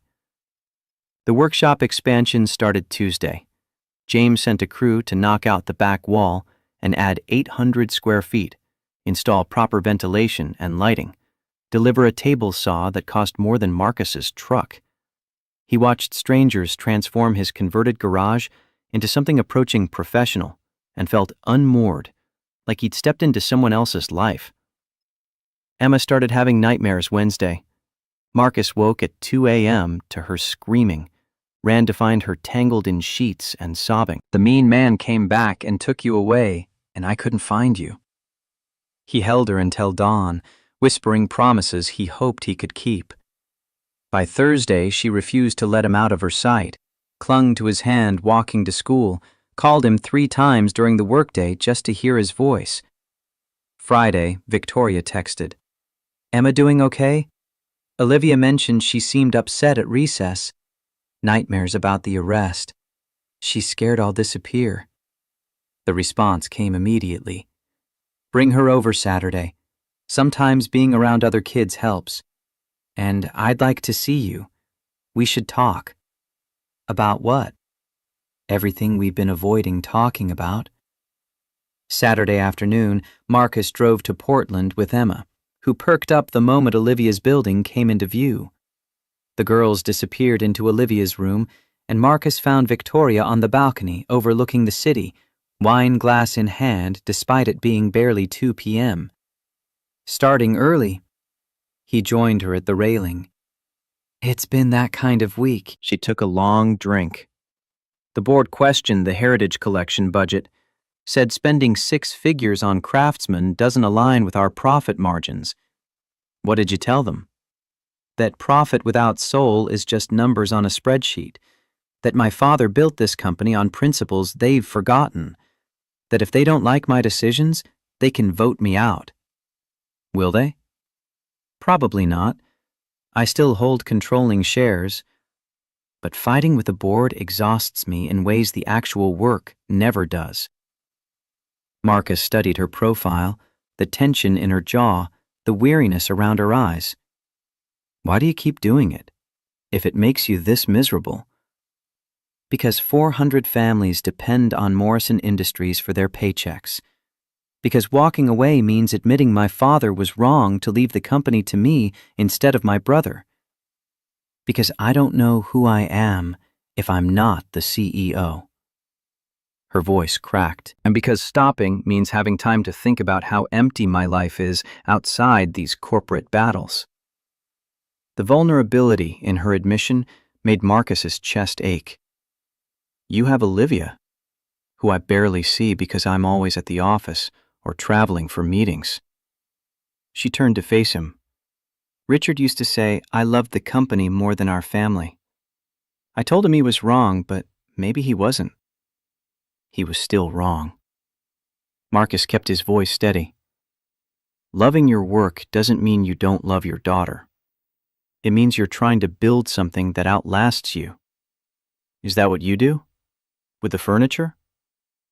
I build things people will pass down to their children. Pieces that carry stories across generations. He gestured toward the city spread below them. That dining table you're sending me to Seattle to make? 50 years from now, some family will be sitting around it, maybe not even knowing my name, but using something I created. That matters more than profit margins. Victoria set down her wine glass and moved closer. You see meaning in everything. In wood grain and joinery and the way light hits finished walnut. I see quarterly reports and market analysis and numbers that never quite add up to satisfaction. Maybe you're looking at the wrong numbers. Or maybe I need someone to remind me what actually counts. She reached up and touched his face the way she had in her kitchen, fingers gentle against his jaw. You make me want to be different, Marcus. Better. More present. The air between them felt charged again, possibility humming like current through wire. Marcus's heart hammered against his ribs. He hadn't wanted anyone since Sarah, hadn't let himself imagine that kind of connection again. But Victoria was close enough that he could see gold flecks in her blue eyes and smell her perfume and feel the warmth radiating off her skin. Vic. Her name came out rough. I don't know how to do this. Do what? Whatever this is. He gestured between them. I'm a widower with a traumatized daughter and a sheriff who wants me gone and enough baggage to sink a ship. You're a CEO with a company to run and a life in Portland and no reason to complicate things with someone like me. Someone like you. Victoria's laugh was soft and bitter. You mean someone genuine? Someone who doesn't see me as a business opportunity or a trophy or a stepping stone to something better. The last man I trusted stole from me and left me questioning every relationship I'd built. But you didn't want anything except to protect your daughter. That's more attractive than you know. I'm not good at this. Relationships, being vulnerable, letting people close. Neither am I. But maybe we could be bad at it together.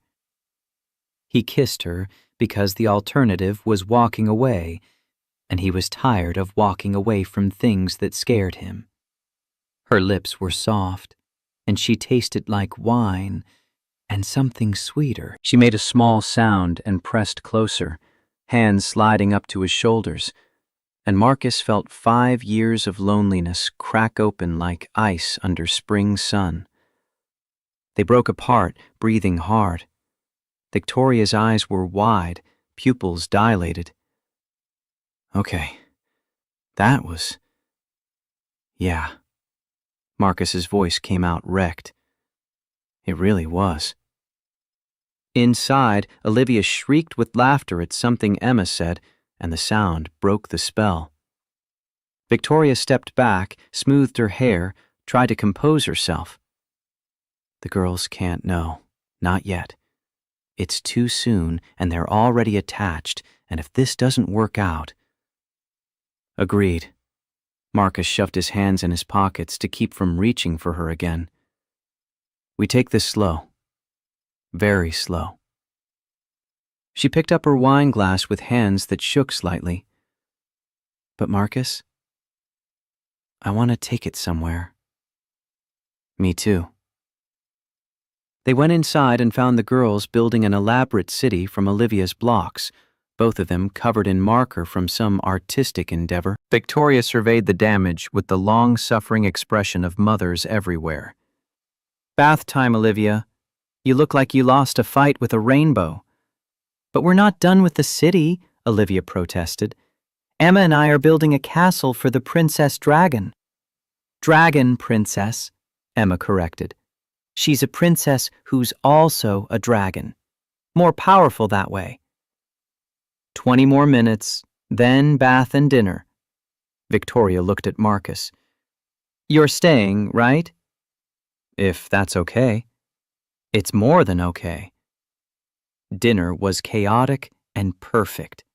Take-out pizza because nobody felt like cooking, the girls talking over each other, Victoria's foot finding Marcus's under the table and staying there.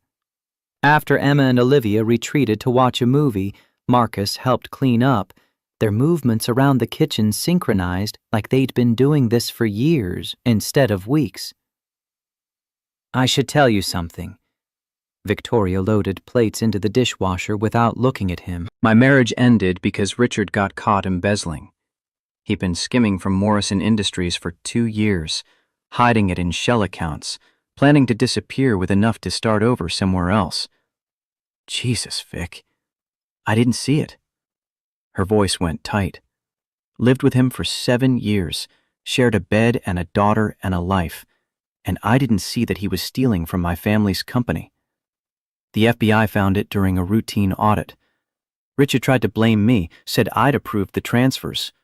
Cost me 3 years and a fortune in lawyers to prove my innocence. Is he in prison? Plea deal. 5 years reduced to 3 with good behavior. He's out now, living in San Diego with the woman he left me for. Her hands stilled on the dishes. The worst part isn't that he stole. It's that he made me doubt myself. Every business decision, every relationship, every time I trust someone, there's this voice asking if I'm being played again. You're not being played here. Marcus moved closer. I can barely manage my own life. I don't have the bandwidth to manipulate yours. I know. But knowing and feeling are different things. She finally looked at him. I'm scared, Marcus. Of this.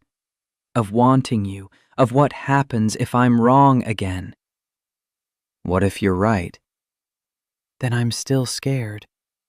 But at least I'm scared with someone who understands that fear doesn't mean we stop trying. He kissed her again, softer this time, trying to convey all the things he didn't have words for. When they separated, she rested her forehead against his.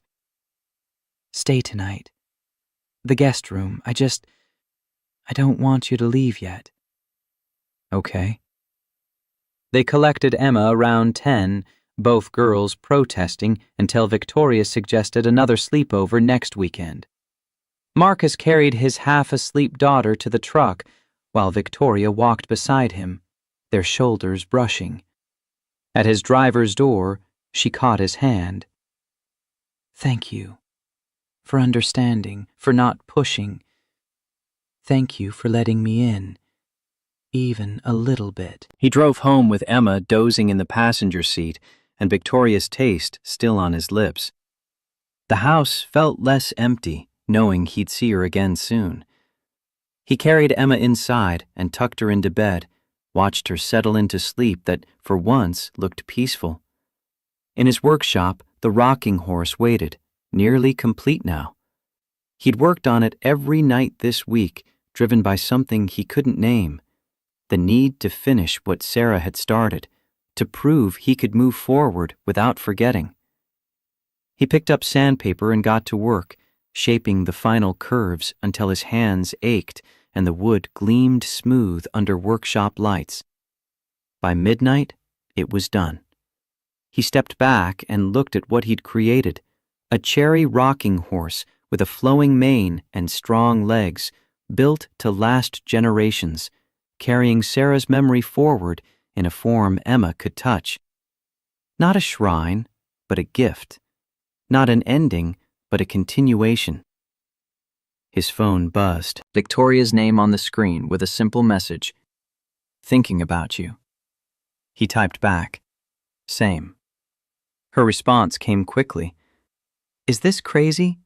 Moving this fast? Probably, but I'm tired of being careful with everything. Me too. Sleep well, Marcus. You too, Vic. Monday morning, Marcus started the Seattle dining set, losing himself in the familiar rhythm of measuring and cutting, watching cherry wood transform under his hands. The new equipment made everything easier, cleaner cuts, smoother surfaces, precision he'd only dreamed of before. He worked 12-hour days and barely noticed, driven by the need to prove he deserved this partnership, this chance, this new life taking shape around him. Wednesday, Agent Sarah Reeves from the FBI called. Mr. Shaw, I'm heading the investigation into Sheriff Hollis's department. I'd like to talk to you about your arrest and the events leading up to it. Happy to help. They met Thursday at a coffee shop in Portland. Reeves, professional in a dark suit, recording device on the table between them. She walked him through everything. Tyler's harassment, the assault, Raymond's threats in the interrogation room. Marcus told it straight, left nothing out, watched her face harden when he described Raymond's casual mention of covering up Tyler's previous crimes.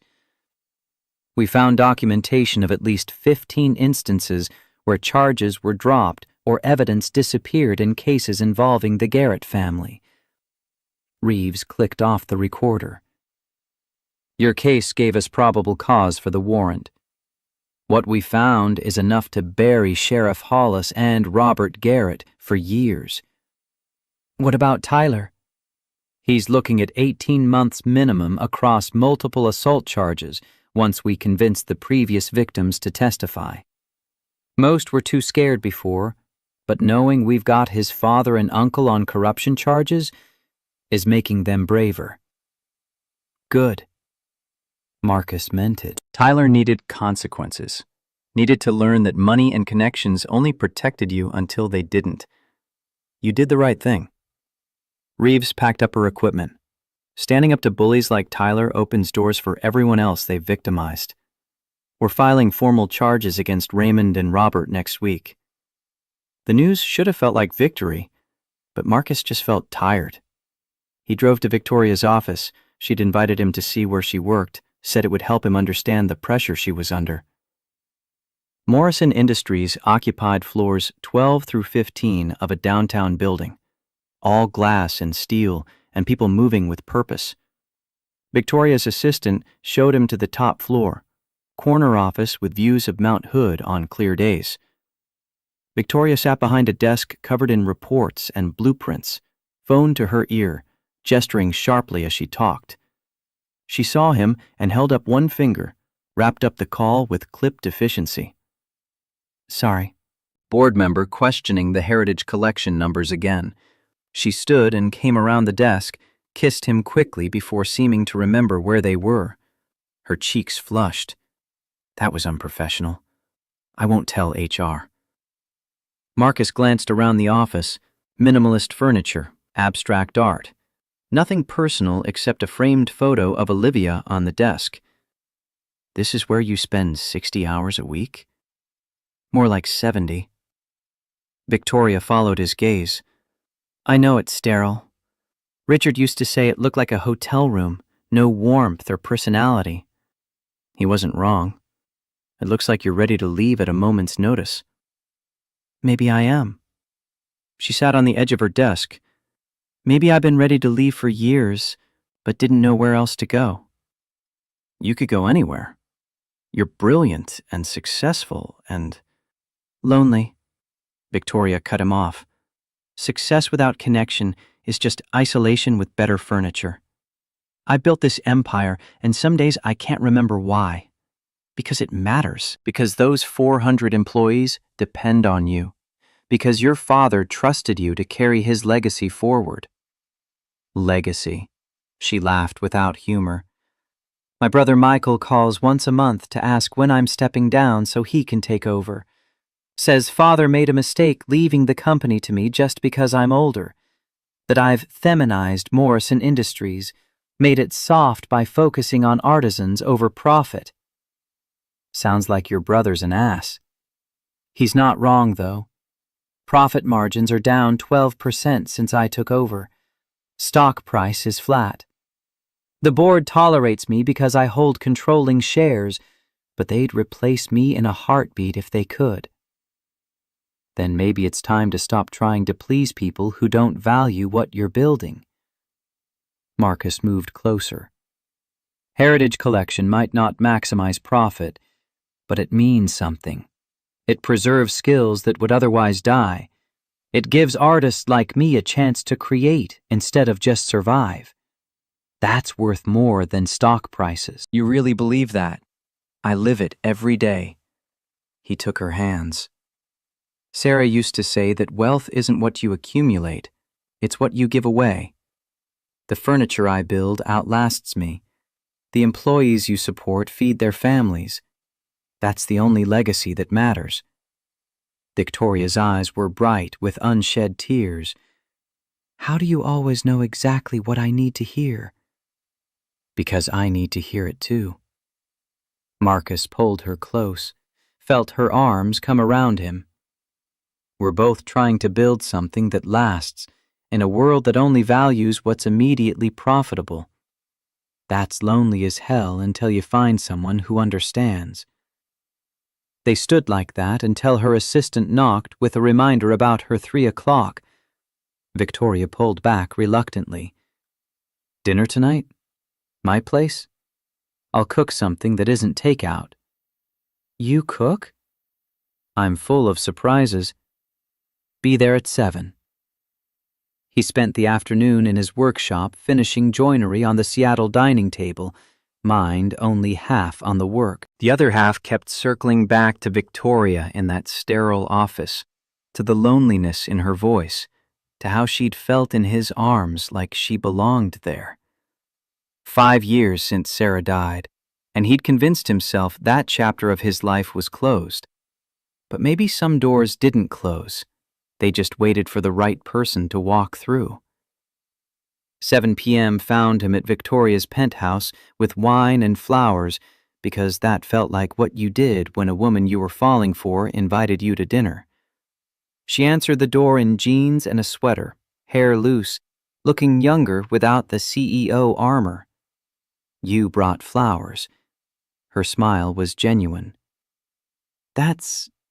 No one's done that since college. Seemed like the thing to do. The girls were already fed and watching a movie in Olivia's room, which left Marcus and Victoria alone in the kitchen. She moved around the space with surprising competence, assembling ingredients for pasta carbonara while he opened wine and tried to stay out of her way. He really can cook. He watched her work with the same focused intensity she brought to everything. My mother insisted all her children learn practical skills regardless of gender. Said you never knew when you'd need to fend for yourself. She was right. After Richard left, I lived on takeout for 6 months before remembering I could actually prepare food. They ate at the same dining table where they'd had dinner with the girls and James, but tonight felt different, intimate, intentional, weighted with possibility. Victoria told him about her mother who'd died when she was 20, about growing up in her father's shadow, about the pressure of being the oldest and the expectations that came with inheriting Morrison Industries. Marcus told her about joining the Army at 18 to escape a nowhere town in Montana, about the 15 years that followed, about meeting Sarah at a USO event, and falling so hard he couldn't see straight. "What was she like?" Victoria asked. "Sarah." "Strong. Smarter than me by a mile. Patient with my rough edges and the nightmares that came with the job." Marcus stared at his wine glass. "She wanted me to leave the service, but never demanded it. Just waited until I was ready to choose her over the missions." "When did you know you were ready?" "When she got pregnant with Emma. Suddenly the idea of dying for my country meant leaving them alone, and I couldn't do it. Couldn't risk making Sarah a widow and Emma fatherless." He looked up. "I put in my resignation the day Emma was born." "And then you lost Sarah anyway." 3 years later. Car accident so random and pointless, it still doesn't feel real sometimes. One minute we're planning Emma's birthday party, the next I'm planning a funeral." His voice cracked. "I thought I'd join the army to protect people from dying senselessly. Turns out you can't protect anyone from that." Victoria reached across the table and took his hand. "I'm sorry. There aren't words for that kind of loss." "No, there really aren't." They cleared dishes in silence, the weight of grief acknowledged and held between them. In the living room, Victoria curled against him on the couch, head on his shoulder, and they sat watching city lights twinkle below. Olivia wandered out around 9, looking for water, saw them and grinned. "Are you Emma's daddy's girlfriend now, Mommy?" Victoria went rigid. "Olivia, we're just friends." "You were kissing on the balcony last Saturday. I saw from my window." Olivia stated it matter-of-factly, without judgment. "Emma saw too. We think it's nice. You both seem less sad." Marcus bit back a laugh at Victoria's mortified expression. "Busted by 9-year-olds. Olivia, bed, now." Victoria tried for stern, but missed. "We'll talk about this tomorrow." "Okay, night, Mommy. Night, Mr. Shaw." She skipped back to her room, humming. "Well, that's mortifying." Victoria buried her face against Marcus's chest. "Our children are apparently more observant than we are subtle." To be fair, subtle wasn't really our strong suit. He kissed the top of her head. "What do we tell them? The truth? That we're figuring things out? That we care about each other, but we're taking it slow because we both have daughters to think about?" "That works." Marcus tipped her chin up. "For what it's worth, I think Olivia's right. You do seem less sad when we're together." "So do you." She kissed him, and it felt like coming home to a place he'd never been. When they finally broke apart, her eyes held something that looked like hope. "Stay tonight. I'm not asking for anything except your company, but I don't want you to leave yet." "Neither do I."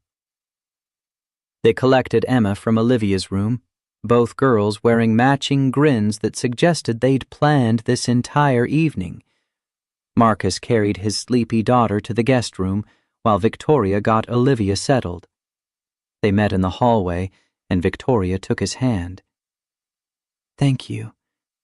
For dinner, for understanding, for everything." Thank you for asking, for taking the chance. He kissed her goodnight and went to the guest room where Emma was already mostly asleep in the big bed. She mumbled something about dragons and princesses, and Marcus thought maybe that's what this was. A fairy tale they were building together from the wreckage of their separate griefs. Not perfect, but real. Not easy, but worth fighting for. Not the life he'd planned, but possibly the life he needed. In the morning, he'd start building the future.